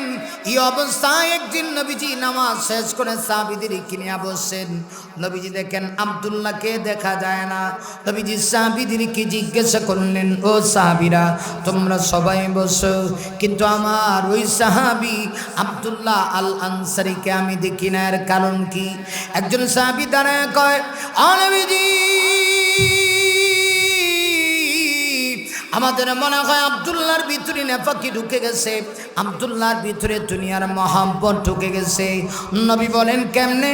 সাহাবীরা ডাক দিয়া কয়, নবী গো নামাজ শেষ হয়ে গেলে পরে আমরা সবাই বসি, কিন্তু আপনার সাহাবী আব্দুল্লাহ বসবে তো দূরের কথা, যে মুহূর্তে আপনি ডান দিকে সালাম ফিরান, আসসালামু আলাইকুম ওয়া রাহমাতুল্লাহ, সালাম ফিরায় বাম দিকে আপনি মুখ ফিরায় যখন আবার সালাম ফিরান, সালামটা ফিরাইতে দেরি হয়, আব্দুল্লাহ একটা ধর্ম মারতে দেরি হয় না। মনে হয় আব্দুল্লাহর ভিতরে দুনিয়ার মহব্বত ঢুকে গেছে। একদিন দুই দিন না গো নবী, প্রত্যেক দিন আব্দুল্লাহ সালামটা ফিরাইতে দেরি হয়, দৌড়ায় যাইতে দেরি হয় না। আমার নবী আশ্চর্য হয়ে গেলেন। নবী আমার সাহাবীদের প্রতি কেমন দরদ। নবীজি সাহাবীদেরকে ডাক দিয়া বললেন, সাহাবীরা তাহলে তোমরা বসো। আমার নবীজি কয়েকজন উল্লেখযোগ্য সাহাবী জালিলুল কদর কয়েকজন সাহাবীকে নিয়া, আবু বকর ওমর এবং তার সঙ্গে কয়েকজন উল্লেখযোগ্য সাহাবীকে নিয়া আমার নবীজি এবার আব্দুল্লাহর বাড়ির দিকে রওনা হয়ে গেলেন। আরে মুমিন শোনো, একেবারে যাইতে গিয়া আমার নবীজি একদম আব্দুল্লাহর বাড়ির আঙ্গিনায় প্রবেশ করে ফেললেন। প্রবেশ করে আমার নবীজি হযরতে আবু বকরকে বললেন, আবু বকর তুমি যাও আব্দুল্লাহর হুজরার সামনে দাঁড়ায় সালাম দাও, গিয়া দেখো আব্দুল্লাহ ঘরের ভিতরে আছে কিনা। হযরত আবু বকর সিদ্দিক নরম সাহাবী, আরে আমার নবী যখন অর্ডার করেছি, হযরতে আবু বকর দৌড়ায় গেলেন আব্দুল্লাহর হুজরার সামনে গিয়া দাঁড়াইলেন। দাঁড়ায়া বাহির থেকে সালাম দেন, অথচ ভিতরের দিক থেকে সিটকারে লাগালো। আবু বকর সিদ্দিক সালাম দেয়, তিনি বলেন কোনো জবাব পাই না। একবার দুইবার তিনবার সালাম দিলেন, জবাব নাই, অথচ ভিতরের দিক থেকে সিটকারে লাগানো। আবু বকর সিদ্দিক ডাক দেয়া কয়, আনবীজি আপনার সাহাবী আব্দুল্লাহর কি হইল? গড়ের ভিতর দিক থেকে সিটকারি লাগানো, অথচ বাহিরে দাঁড়ায় সালাম দিই, জবাব নাই। নবীজি বললেন, আবু বকর মনে হয় আমার আব্দুল্লাহ কোনো প্রবলেমের সম্মুখীন। একটা কাজ করো, তুমি চলে আসো, আর তোমার গলার আওয়াজ একেবারে ছোট। হযরত আবু বকর নরম ছিলেন। রাসূল বললেন, আবু বকর তুমি চলে আসো, হযরত ওমরকে পাঠাও, কারণ ওমরের গলার আওয়াজ মোটা। হযরত ওমর আওয়াজ দিলে বাতিলের গায়ে তরতর করে কম্পন সৃষ্টি হয়, ঠিক কিনা? হযরত ওমর গরম সাহাবী, যাকে দেখলে হাদিসে আসছে শয়তান পর্যন্ত রাস্তা ছেড়ে দেয়। সুবহানাল্লাহ, বাইরে গিয়ে হইবেন। আরে মুমিন, হযরত ওমর সাহাবী, হাদিস শরীফের ভিতরে আসছি, আল্লাহর নবী একদিন বের হয়েছেন মসজিদ নববী থেকে। হঠাৎ করে তাকায় দেখেন নজদেশের বড় হুজুর মিস্টার শয়তান, নাম কি? ইবলিসিয়া। চিনেননি আপনারা? কথা কয় না, মাথে না। আমাদের এলাকায় মাঝে মধ্যে আইনি হয় না, ও মাগো এখনো আছে, দেখবেন চতুর্দিকে আপনারা আমারে ঘেরাও দিয়ে রাখছে। কোন সময় খালি উঠে লয়ে যাবো, কোন সময় লয়ে যাবো। নজদেশের বড় হুজুর ইবলিস আইতেছে। নবীজি মুসকে হাসি দেন, আজকে শয়তানের সাথে দেখা হবে। একটু পরে নবী তাকায় দেখে ইবলিস খালি দৌড়ায়। কিন্তু দৌড়ায় কা? পিছনে দিক দিয়ে তাকায় দেখে হযরত ওমর আয়। সুবহানাল্লাহ আছে? আর জোরে কন। যার নাম মনে হলে ভরে যাইব, খুলাফায়ে রাশিদার ওমরে ফারুক। যার নাম মনে হলে ভরে যাইব, খুলাফায়ে রাশিদার ওমরে ফারুক। মাবুদের প্রতি ছিল নিবেদিত প্রাণ, জীবন করে দুঃখীদের ত্রাণ। মাবুদের প্রতি ছিল নিবেদিত প্রাণ, জীবন করে দুঃখীদের ত্রাণ। তে করে দুনিয়ার আলিশান সুখ, ওমরে ফারুক, ওমরে ফারুক। মারহাবা কন, আমার সাথে সবাই বলেন, ওমরে ফারুক, ওমরে ফারুক। যার নাম মনে হলে ভরে যাইব, খুলাফায়ে রাশিদার ওমরে ফারুক। মাবুদের প্রতি ছিল নিবেদিত প্রাণ, জীবন করে দুঃখীদের ত্রাণ। তে করি দুনিয়ার আলিশান সুখ, ওমরে ফারুক, ওমরে ফারুক। মারহাবা। ইনসাফ কায়েমে যিনি মূর্ত প্রতীক, শান্তির সুবাতাস বহি চারিদিক। ইনসাফ কায়েমে যিনি মূর্ত প্রতীক, শান্তির সুবাতাস বহি চারিদিক। ভাগাভাগি করে নিত সুখ আর দুঃখ, বাগাবাগি করে নিত সুকার দুঃখ ওমরে ফারুক যার নাম মনে ঘরে ভরে যাইব খোলাফাই রাশিদার ওমরে ফারুক মাবুদের পথে ছিল নিবেদিত প্রাণ জীবন করে দুঃখীদের ত্রাণ তে করি দুনিয়ার আলিশান সুখ ওমরে ফারুক আল্লাহু আকবার। সেই তো যাকে দেখলে শয়তান রাস্তা ছাড়ে, আর আমরা দেখলে মাঝে মধ্যে শয়তানও আমরা কাছে আয় না। কেন আয় না জানেন? শয়তান চিন্তা করে এরা তোমার ডিউটি লয়ে বই রইছে। সাত দোকানগুলিতে শয়তানের আড্ডা, মনে হয় এক একটা মিনি সংসদ। সংসদ কি সাত দোকান ভাড়াই লেব। আর হেডিট গেলে দেখবেন যে টিভির কালার এক একটা 36 ইঞ্চি 38 ইঞ্চি 42 ইঞ্চি ফাগলুটো ডান্স বসাই দিছে। আর সেইখানে বইয়া মানুষ অনবরত গুনাহের কাজে, গিবতের কাজে, শেকায়তের কাজে মানুষ লিপ্ত। এই জন্যে মাঝে মধ্যে আমাদের কাছে শয়তান পর্যন্ত আসে না। কথা কোন ঠিক কিনা? রসুল বললেন, আবু বকর তোমার গলার আওয়াজ ছোট, তুমি চলে আসো। উমর যাক, কারণ উমরের গলার আওয়াজ মোটা। সুবহানাল্লাহ। আবু বকর চলে আসলেন, হযরত উমর গেলেন। খেয়াল করেন, উমর গিয়া ঘরের বাহির থেকে দাঁড়ায় সালাম দেয়, জবাব নাই। কি ব্যাপার? কি ঘরের ভিতরে তো সিটকারি লাগানো, এতে বোঝা যায় লোক আছে, কিন্তু জবাব দেয় না। কা হযরত উমর একবার, দুইবার, তিনবার সালাম দিয়া, ইয়া রাসূলুল্লাহ সালাম দেই, কিন্তু আপনার সাহাবী কোনো জবাব দেয় না। রসুল তখন ডাক দিয়ে বলেন, উমর তুমি চলে আসো, আসো তুমি চলে আসো। আর মানুষকে বিরক্ত করা এভাবে ঠিক না। আর কেউ ঘরে প্রবেশ করতে হইলে নিয়ম হইল আগে সালাম অনুমতি নিয়ে তারপরে ঘরে প্রবেশ করা। আর আমরা সালাম যদি দরজা লাগাই থাকে, এমন একটা লাথি মারে দরজাকে উল্টে গিয়ে বলে। কথা কন না কেন? রসুল বললেন চলো চলে যাই, মনে হয় আমার সাহাবী কোনো সমস্যার সম্মুখীন। এই কথা বলে নবীজি কদম বকদম কয়েক কদমে গিয়ে সামনে গেলেন। এমনিতে নবীজির কানে আওয়াজ আসলো, আব্দুল্লাহর আওয়াজ শোনা যায়। পিছন থেকে আব্দুল্লাহ কান্না জড়িত কণ্ঠে সালাম দিচ্ছে। সুবহানাল্লাহ। বাইত গিয়া কইবেন আমার নবীজি যেই মুহূর্তে আব্দুল্লাহর আওয়াজ শুনতে পাইলেন, নবীজি চেহারাটা একটু ঘোরাইলেন। খেয়াল করবেন, আমার নবী চেহারা ঘোরায় দেখি আব্দুল্লাহ কান্না জড়িত কণ্ঠে নবীকে সালাম দেয়। নবী আমার ডাক দিয়ে বলেন, আব্দুল্লাহ, আরে আব্দুল্লাহ, আমরা যে তোমার বাড়িতে মেহমান হইলাম, তুমি কি খুশি হও নাই? আমি তোমার বাড়িতে গেলাম আমার পক্ষ থেকে, আবু বকর উমর বারবার তোমাকে সালাম দেয়, তুমি কেন জবাব দাও না? আরে নবীজি মুখরজি কথা বলেছে, হযরতে আব্দুল্লাহ আরো বেশি কান্না শুরু করে দিচ্ছে। নবী আমার ডাক দিয়ে বলেন, আব্দুল্লাহ কি হয়েছে? কেন তুমি কান্না করো? কেন তুমি কান্না করতেছ? আব্দুল্লাহ কান্নার কারণে ফুফি এমন ভাবে কান্না করতেছে, মনে হয় আব্দুল্লাহর বুকটা ফেরে যাবে।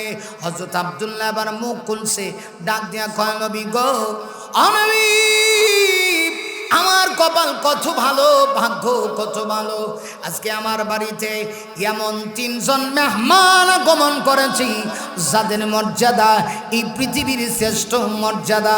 নবী গো, আল্লাহর পরে আপনার মর্যাদা, আর আপনার পরে দুইজন সাহাবী পৃথিবীর মাঝে সবচাইতে দামি গো নবী।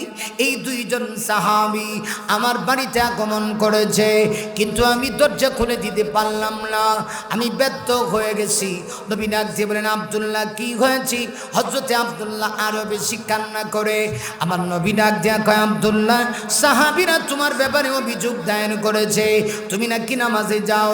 আরে আব্দুল্লাহ, নামাজের ভিতরে যাওয়ার পরে যেই মুহূর্তে আমি সালাম ফিরাই, ডান দিকে সালাম ফিরাইয়া বাম দিকে সালামটা ফিরাইতে দেরি হয় রে আব্দুল্লাহ, তুমি দৌড়াইয়া বাড়িতে চলে আসো। এর কারণ কি? হযরত আব্দুল্লাহ তখন ডাক দিয়া কয়, নবী গো, এখন তাহলে আমাকে বলতেই হবে, এত এক হৃদয় বিদারক কাহিনী। নবী গো, আপনি জানেন ইসলাম ধর্ম গ্রহণ করার পূর্বে আমি আব্দুল্লাহর কোনো সম্পদের অভাব ছিল না। না নবী, আমার টাকা পয়সার কোনো অভাব ছিল না। আমি ছিলাম ধনী মানুষের সন্তান, আমার বাবাও ধনী, আমার চাচারাও ধনী, আমার পুরা বংশের মানুষ ধনী, আমার কাপড়ের কোনো অভাব ছিল না। সকালবেলা এক কাপড় লাগাইতাম, বিকালবেলা এই কাপড় আমি আর লাগাইতাম না, আবার সেই কাপড় পরিবর্তন করতাম। কিন্তু নবী, ইসলাম ধর্ম গ্রহণ করার কারণে আমি আব্দুল্লাহ এত গরিব হয়ে গিয়েছি, বাবার সম্পদ থেকে আমি বঞ্চিত হয়েছি। এমনকি আমার আত্মীয় স্বজনেরা আমার সব কিছু তারা আমাকে চিনিয়ে নিয়েছে। এই মুহূর্তে আমার কিচ্ছু নেই। নবী গো, ও নবী, অবস্থা আমার এত নাজুক, আমার দেখে যে এক জোড়া পোশাক লাগাবো এই পরিমাণ ক্ষমতা আমার নেই। শুধুমাত্র এক টুকরা লজ্জাস্থান ঢাকার মতো কাপড় আছে। নবী গো, এই এক টুকরা লজ্জাস্থান ঢাকার কাপড় দিয়া আমরা স্বামী আর স্ত্রী দুইজন পালা বদল করে নামাজের টাইম আসলে নামাজ আদায় করি। নবী গো, আমার যে এক জোড়া কাপড় এই ক্ষমতা আমার নাই, শুধু আছে এক টুকরা কাপড়।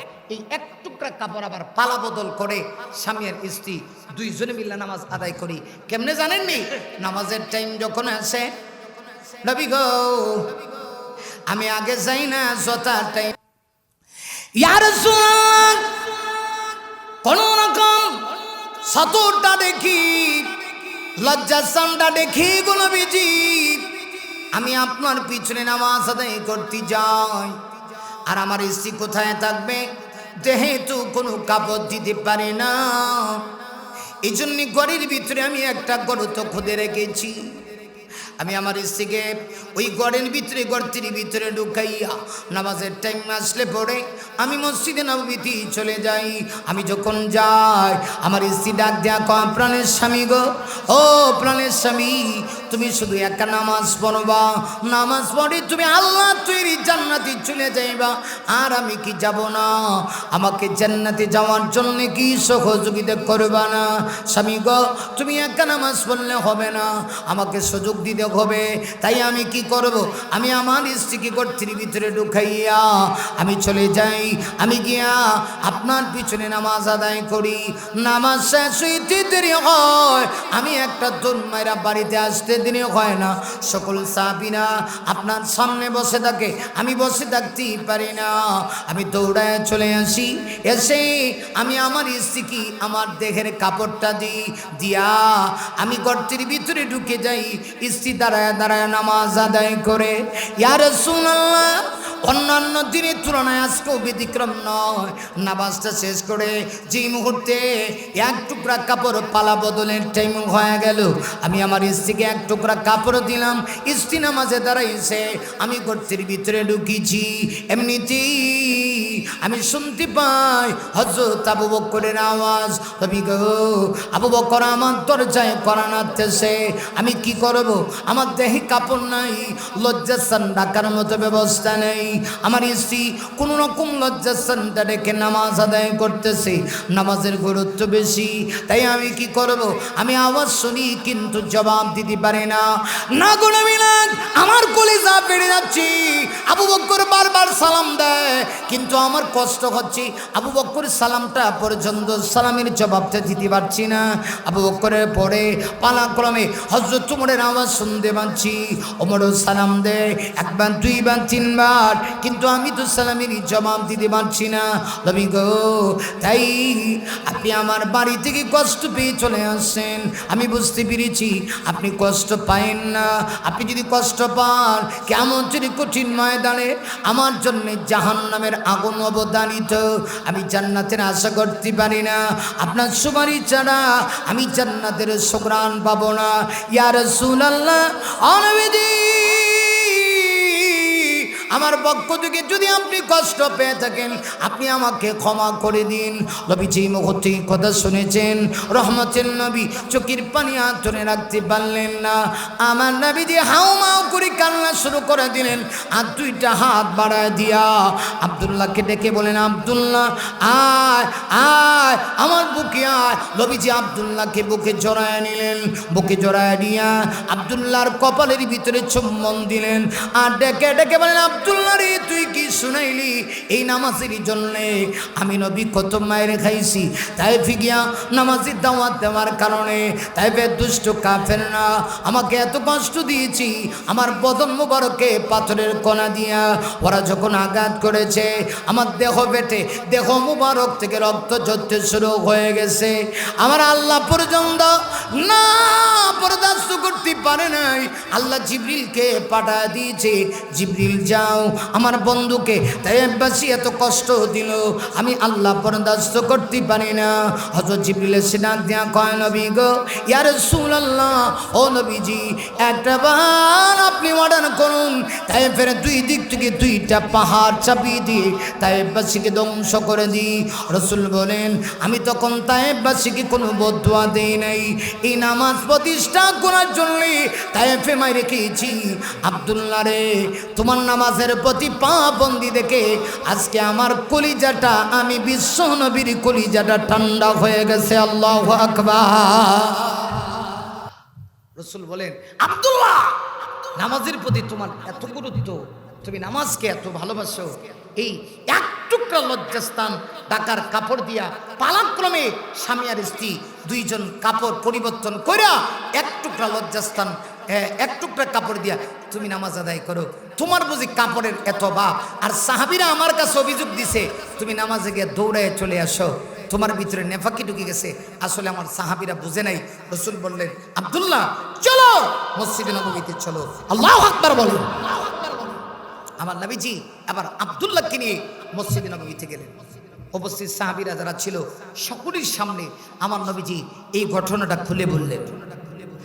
আরে মুমিন, আমার নবীজি যে মুহূর্তে এই ঘটনা সাহাবীদের সামনে খুলে বলছি, সাহাবীরা পর্যন্ত চোখের পানি ধরে রাখতে পারে নাই। সাহাবীরা হাউমাউ করে কান্না শুরু করে দিয়েছে। সাহাবীরা ডাক দিয়া কয়, নবী গো, ও নবী, আমরা আব্দুল্লাহর ব্যাপারে কি ধারণা করলাম আর কি হইল? আব্দুল্লাহকে বলুন, আব্দুল্লাহ যেন আমাদের কি ক্ষমা করে দেয়। নবী বলেন, আব্দুল্লাহ তোমার ভাইয়েরা বুঝতে পারে নাই, তুমি তাদেরকে ক্ষমা করে দাও। হযরত আব্দুল্লাহ কয়, নবী গো, ক্ষমা চাইতে হবে না, আমি এমনিতেই তাদেরকে ক্ষমা করে দিয়েছি। এবার আমার নবীজি উপস্থিত সাহাবীদেরকে উদ্দেশ্য করে বললেন, আমার সাহাবীরা শোনো, তোমাদের ভিতরে এমন কি কেউ আছো আমার গরিব সাহাবী আব্দুল্লাহকে কাপড় হাদিয়া দিবা? আল্লাহু আকবার বলেন। নবী যে মুহূর্তে কথা বলেছে বলতে দেরি হয়েছে, সাহাবীদের ভিতরে কাপড় হাদিয়া দেওয়ার প্রতিযোগিতা শুরু হইতে দেরি হয় নাই। রাসূল বললেন, এই শেষ করে দিচ্ছি, ওটা বসা করবেন না, অনেক রাত হয়ে গেছে, ঠান্ডার রাত, আপনাদের কষ্ট হচ্ছে না? কষ্ট হইতেছে না? তারপরেও তো ঠান্ডার রাত, এত রাত্রিবেলা আপনাদেরকে কষ্ট দেওয়া ঠিক না। যদি আরেকটু আগে, আমি কিন্তু 8:30টার মতো টাইমে আপনাদের এখানে এসে হাজির হয়েছি। যাই হোক, সমস্যা নাই, আমি কথা না বললেও আমার ভাইরা তো কথা বলছেন, আমি না হয় শেষে বললাম, এতে আমি বিরক্ত না। তবে তবে শীতের রাত্রে আসলে যত সুন্দর কথা বলাই হোক, মানুষ কিন্তু শেষ পর্যন্ত শুনতে চায় না, কারণ সব কিছুর একটা ধৈর্যের সীমা আছে। ধৈর্যের বাঁধ ভেঙে গেলে মানুষ তখন আর কথা শুনেও মজা পায় না। সম্মানিত সুধী, একটু খেয়াল করে দেখেন, রাসূল বললেন, আমার সাহাবীরা এমন কি কেউ আছো আমার এই গরিব সাহাবী আব্দুল্লাহকে কাপড় হাজিয়ে দিবা? নবীজি এই মুহূর্তে কথা বলছে, সকল সাহাবীদের ভিতরে একটা প্রতিযোগিতা শুরু হয়ে গেছে। কাপড়ের স্তূপ নবীর সামনে এসে হাজির হয়ে গেছে। আল্লাহু আকবার বলেন। নবীজি এবার আব্দুল্লাহকে বললেন, আব্দুল্লাহ নাও এই সবগুলি কাপড়ের মালিক আজকে থেকে তুমি, আজ থেকে আমি নবীজি এই কাপড়ের মধ্যে মোবারক হাত লাগায়া দোয়া করে দিলাম, তোমার পরিবারে কিয়ামত পর্যন্ত আর কোনোদিন কাপড়ের অভাব হবে না। আপনারা কি বলেন? রাসূলের দোয়া আল্লাহর কাছে কবুল, এতে কি কোনো সন্দেহ আছে? সম্মানিত সুধী, আমার নবীজি এত খুশি হইলেন। রাসূল নামাজের টাইম আবার হয়ে গেল, নামাজ শেষ করলেন, সকল সাহাবীদেরকে বললেন, সাহাবীরা তোমরা বসো, আমার আব্দুল্লাহকে আমি বাড়িতে আগায় দিয়ে আসবো, আমি আব্দুল্লাহর বাড়িতে যাবো, আমি দেখবো আব্দুল্লাহর কি কি সমস্যা আছে। নবীজি আবার কিছু সংখ্যক সাহাবীদেরকে নিয়ে আব্দুল্লাহর বাড়িতে গেলেন। গিয়ে দেখেন আব্দুল্লাহর বাড়ির সীমানায় দুই খেজুর গাছে দুইটা ছোট ছোট বাচ্চা রশ্মি দ্বারা কে যেন বেঁধে রাখছে। রাসূল তো আশ্চর্য হয়ে গেলেন, কিরে এই খেজুর গাছ আর সাথে আবার দুইটা পিচ্চি বাচ্চা, ছোট ছোট বাচ্চা রশ্মি দ্বারা খেজুর গাছের সঙ্গে বেঁধে রাখা হয়েছে, এর কারণ কি? আব্দুল্লাহ, এরা কারা? এদের কি দোষ? আব্দুল্লাহ কোনো কথা বলে না, আবার ডুংরিয়ে ডুংরিয়ে আব্দুল্লাহ কান্না করে। রাসূল তখন বুঝতে পারছে এটি এই দুই সন্তান আর কেউ না, এটা হলো আব্দুল্লাহর দুই সন্তান। রাসূল বলেন, তাহলে তোমার দুই সন্তান? আব্দুল্লাহ কয়, ইয়া রাসূলুল্লাহ, আমি হতভাগার দুই সন্তান। কি হইছে? এদেরকে এইভাবে খেজুরের গাছের সঙ্গে বেঁধে রাখছো কেন? আব্দুল্লাহ ডাক দিয়া কয়, নবী গো, ইয়া রাসূলুল্লাহ, আমার পাশের বাড়িটা একজন ইহুদির বাড়ি, আর তার সাথে লাগা বাড়ি আমার, কিন্তু সে তো অনেক বড় টাকাওয়ালা পয়সাওয়ালা, আর আমি তো অসহায় গরিব। মাঝে মধ্যে এমন হয় চুলায় 2 দিন 3 দিন যায়, আগুন ধরাইতে পারি না। একটা দুইটা খেজুর খেয়ে আমরা আমাদের পরিবারটা চালাই, স্বামী স্ত্রী দুইজনে মিলে একটা খাই, আমার এই দুই সন্তানকে একটা দিই, কিন্তু ওদের তো পেট ভরে না, ছোট ছোট বাচ্চা। নবী গো, কি করব? মাঝে মধ্যে এমন হয় আমার বাড়ির সীমানায় ইহুদির এই যে দুইটা খেজুর গাছ দেখতেছেন, বৃষ্টিতে ঝড়ে বাতাসে কিছু খেজুর পড়ে যায়, ঝরে পড়ে যায়, এই খেজুরগুলি উঠিয়ে আমার ছোট ছোট বাচ্চাগুলি পেটের খোদায় খানা যখন পায় না, খেজুরগুলি খেয়ে ফেলে। কিন্তু খাইলে কি হবে? নিষ্ঠুর পাষাণের মতো এই পাশের বাড়ি ইহুদি লোকটা এসে আমার বাচ্চার মুখের ভিতরে আঙ্গুল ঢুকিয়ে দেয়, আঙ্গুল ঢুকিয়ে দিয়ে নবী গো, আমার এই দুই সন্তানের মুখের ভিতর থেকে খেজুরের বিচিগুলি আর খেজুর বের করে নিয়ে আসে। ইয়া রাসূলুল্লাহ, এই দৃশ্য দেখে আমি বাবা হইয়া নিজেকে কিভাবে কন্ট্রোল করি। একে তো আমি চিন্তা করি যে আমার সন্তানগুলি যদি ইহুদির খেজুর খায়, হারাম রক্ত হবে, দেখে হারাম রক্ত তাদের গায়ে থাকবে, দেখো, আর এই রক্ত দিয়া আমার সন্তানগুলি আল্লাহর কুদরতি ভাবে সেজদা দিবে, এই সেজদা আল্লাহর কাছে কবুল হবে না। কিন্তু কি করব গো নবী, আর কি করব? সন্তানদেরকে অনেক বুঝাইলাম, ওরা তো বুঝতে চায় না। নবী গো, বাধ্য হইয়া সন্তানগুলির গায়ে রশি দিয়া বেঁধে দুই গাছে দুইটাকে বেঁধে রেখেছি। ইয়া রাসূলুল্লাহ, আর কি করব? নবী যেই মুহূর্তে কথা শুনছেন, রহমতের নবী, এমনিতেই তো মনটা নরম। রাসূল সাহাবীদেরকে বলেন, সাহাবীরা দৌড়ায় যাও, রশ্মিগুলি খুলে দাও, বাঁধগুলি খুলে দাও। রশ্মিগুলি খুলে দেওয়া হলো। দুইটা ফুলের মতো নিষ্পাপ দুইটা জান্নাতি পাখি নবীর সামনে এসে হাজির। আল্লাহু আকবার বলে, আল্লাহু আকবার বলে, আল্লাহু আকবার বলে। আহা, আমার নবীজি বললেন, তোমাদের এত সমস্যা, হ্যাঁ, খাইতেও পারো না। বাচ্চাগুলি কান্না শুরু করছে। নবীজি ঠিক সেই মুহূর্তে উপস্থিত সাহাবীদের ভিতরে ঘোষণা দিলেন, আমার সাহাবীরা, এমনকি কেউ আছো তোমাদের ভিতরে যে এই অবুঝ দুই বাচ্চাকে দুইটা খেজুর গাছ কিনে মালিক বানায় দিতে পারবা? যদি মালিক বানায় দাও, আমি বিশ্বনবী তোমাকে ওয়াদা দিচ্ছি, কিয়ামতের দিন তোমাকে আল্লাহ তৈরি জান্নাতে নিয়ে যাওয়ার অভিভাবক, জিম্মাদার, গ্র্যান্ডার আমি বিশ্বনবী হব। আল্লাহু আকবার বলে। রাসূল যে মুহূর্তে কথা বলেছে, উপস্থিত সাহাবীদের ভিতরে একজন সাহাবী হাত উঠাইছেন। সাহাবীর নাম ছিল হযরত উসমান গনি রাদিয়াল্লাহু আনহু। আল্লাহু আকবার বলে। আমার নবী বললেন, কেন তোমাদের ভিতরে এই দুই বাচ্চা কি দুইটা খেজুর গাছের মালিক বানায় দিতে পারবা গো? আমি নবী ঘোষণা দিলাম, তাকে জান্নাতে নিয়ে যাব। আমি তাকে জান্নাতে যতক্ষণ পর্যন্ত আমি নবী নিয়ে না যাব, আমি নবী ততক্ষণ পর্যন্ত জান্নাতে যাব না। এই কথা বলা মাত্রই নবী সাহাবী হযরত উসমান গনি হাত উঠায় কয়, নবী গো, আমি এটার দায়িত্ব নিলাম, প্রয়োজনে আমার জীবনের বিনিময়ে হইলেও আমি এই দুইটা খেজুর গাছ কিনে অবুঝ এই বাচ্চাগুলিকে মালিক বানায় দিব। ইয়া রাসূলুল্লাহ, আমার জীবন যাবে, তথাপি এরপরেও জীবনের বিনিময়ে হইলেও আমি এই দুইটা খেজুর গাছ কিনবো। উসমান গনির সম্পদ তো কম ছিল না। উসমান গনি দূরে গেছে ইহুদির কাছে। ইহুদি লোকটা কম জাত ছিল। মনে রাখবেন, গোটা পৃথিবীতে দুইটা জাতি সবচাইতে বড় নবী, এর মধ্যে একটা জাতির নাম ইহুদি, আরেকটা জাতির নাম খ্রিস্টান।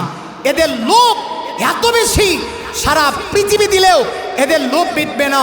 আজকের পৃথিবীতে ইহুদিদের সংখ্যা বেশি না, মাত্র 80 লক্ষ, কিন্তু 80 লক্ষ ইহুদির কারণে গোটা পৃথিবীতে আজকে মুসলমান নির্যাতিত। ফিলিস্তিনের মুসলমানেরা আজকে নির্যাতিত, ফিলিস্তিনের মা বোনেরা ওই কুলাঙ্গারদের কারণে নির্যাতিত। এরা মনে হয় গোটা পৃথিবীটাকে ওরা নাপাক করে ফেলেছে। জানেন না এই ইহুদির বাচ্চাদের ক্ষমতা বেশি দিন থাকবে না। কিয়ামতের আগে এমন একটা সময় আসবে, পৃথিবীর যে প্রান্তে ইহুদি পাওয়া যাবে সে প্রান্তেই ইহুদিগুলিকে হত্যা করা হবে। কথা বলেন ঠিক কিনা? এরা এত নবীজাত, সারা পৃথিবী দেন এদের বর্ণে না। ফিলিস্তিন ওদের বাবার দেশ না, এগুলা তারা জোর জবরদস্তি করে দখল করছে। এদেরকে জায়গা দিয়েছিল ফিলিস্তিনের মুসলমানেরা, কিন্তু আজকে ওই বারাটিয়াদের কারণে বাড়িওয়ালা পর্যন্ত বাড়িতে থাকতে পারতেছে না। ওরা শুধু মুসলমানকে হত্যা করেছে তা না, অসংখ্য নবীগণকে তারা হত্যা করেছে। ফিলিস্তিনের সেই বাইতুল মাকদিস এমন এক মসজিদ যেখান থেকে আমার আপনার নবী বিশ্ব নবীজির মেরাজ শুরু হয়েছিল। পৃথিবীর সকল নবীদের পা পড়েছে এই বাইতুল মাকদিসে। সেই মসজিদটা পর্যন্ত আজও পর্যন্ত ওরা দখল করে রাখছে।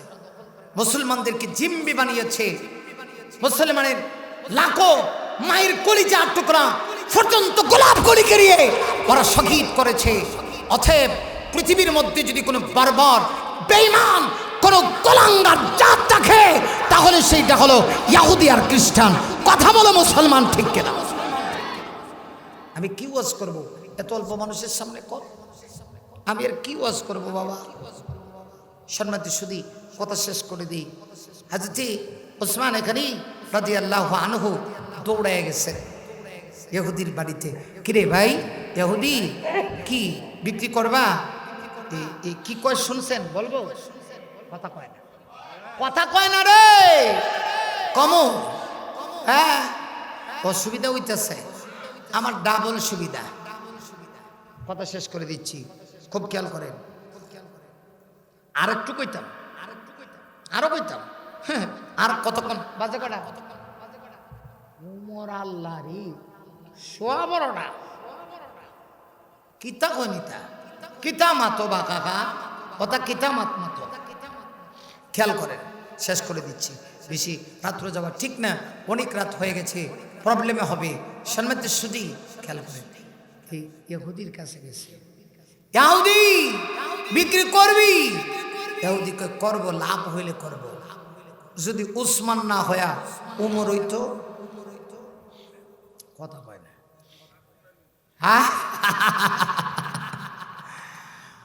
হ্যাঁ, ওসমান গনি না হইয়া হযরত ওমর হইলে কিয়ামত কারে কয় বুঝতো? কথা কন না কেন? হাত উড়ায় একটা তাপ্পড় দিত। রে আরেক কথা মনে হয়ে গেছে, কমু না? না না, কইতাম না, না রাখেন রাখেন, এবার কমু না। আরো যদি ভবিষ্যতে 5-10 বছর পরে আই তখন কমু।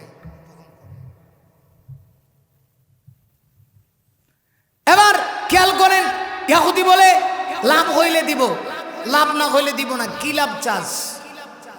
কই গাছ তো দুইটা, একটা গাছের বদলা 70টা দিবা, দুইটার বদলা 140টা দিবা। ওসমান গনি ঠান্ডা মানুষ, ভদ্র মানুষ। আল্লাহু আকবার। গোটা মক্কার সব মানুষ ওসমানকে সম্মান করত। আপনি জানেন মক্কার মানুষগুলি উসমান গনিকে এত মহব্বত করত। যেদিন আমার রাসূল মদিনা থেকে ওমরা করার উদ্দেশ্যে স্বপ্ন দেখে আসছিলেন, আল্লাহর হাবিব সাল্লাল্লাহু আলাইহি সাল্লাম যাচ্ছেন না, নবীজি যাচ্ছেন না, হুদাইবিয়ার কাছে তাঁবু ঘেরে ফেলছেন।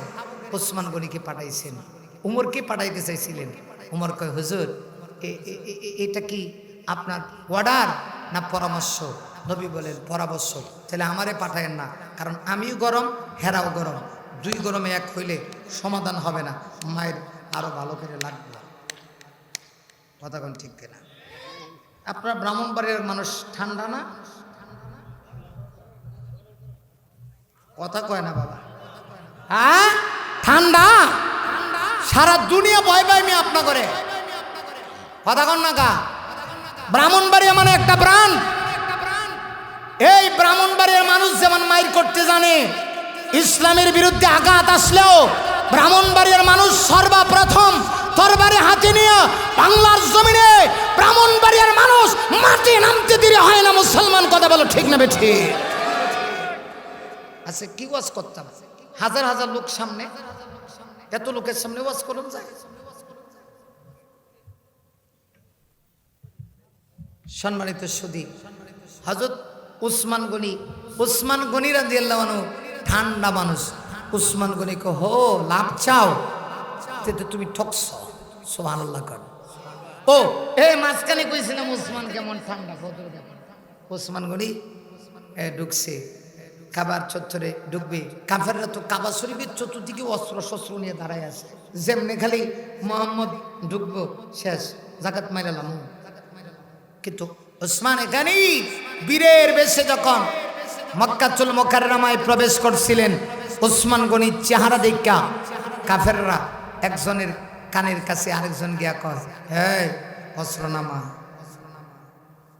সুবহানাল্লাহ কর। এই না কি হইছে? কয় দেখ কেডাইতেছে, চিনস না? হালুয়া রুটি খাইছস না?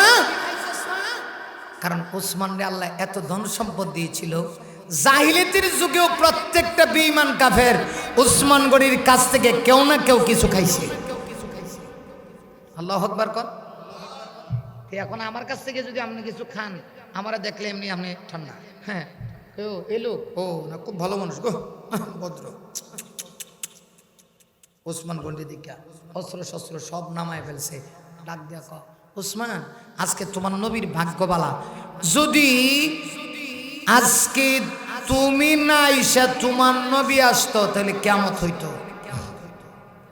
দেখেন উসমান গনি ঠান্ডা, কিন্তু উসমান তখন ডাক দেখো, এই বেটা কি কস, আমার নবীর গায়ে আঘাত করবি আর আমি তাকায় দেখবো, এটা হবে না। ঠান্ডাও গরম হ। মুসলমান, আল্লাহর বিরুদ্ধে যদি কেউ কিচ্ছু বলে তুমি ঠান্ডা থাকো, তাহলে তুমি তাজা একটা মুনাফিক, তাজা একটা কাফের, তাজা একটা বেঈমান। কথা বলো ঠিক কিনা? আল্লাহর বিরুদ্ধে যখন কইব তখন তুমি জিহ্বার টান দিয়ে বের করতে হইব। কথা কোন না? আরো জোরে বলেন। নবীর বিরুদ্ধে কিচ্ছু কইলে ঠান্ডা হয়ে থাকবেন। ওই যে একটা খাটাইশ, বাংলাদেশের ফাউলদের সর্দার নাম হলো বাউল ফাউল্লা আবুল সরকার। হে গানের অনুষ্ঠানে বৈশা আল্লাহকে নিয়ে 4টা মিথ্যা কথা বলছে। হ্যাঁ খালি ফাঁসি দিলেই তো না, ইয়ার দেহ থেকে মাথাটা আলাদা করে দেওয়ার দরকার। কথা বলেন না কেন? গেল 2 নাম্বার শুধু আল্লাহর বিরুদ্ধে কইছে তা না, খাটাইছে কিতা কইছে শুনছেননি? কোরআন শরীফ লই অপেক্ষা করছে। কইছে আল্লাহ বুঝি কোরআন শরীফে একটা সূরাই দিয়েছে নাচবার লাগা। নাউজুবিল্লাহ খান। কোন সূরা জানেননি? সূরা নাস। কোরআন শরীফের শেষ সূরা সূরা নাস। খাটাইছে কয় নাস মানে নাচো। ও খাটাইস, তুই জানোস না নাচ মানে নাচো না, নাচ মানে মানুষ, ইনসান। আর হ্যাঁ কিতা কয়? নাচ মানে নাচো, ফাগলো তো ডান্স দাও।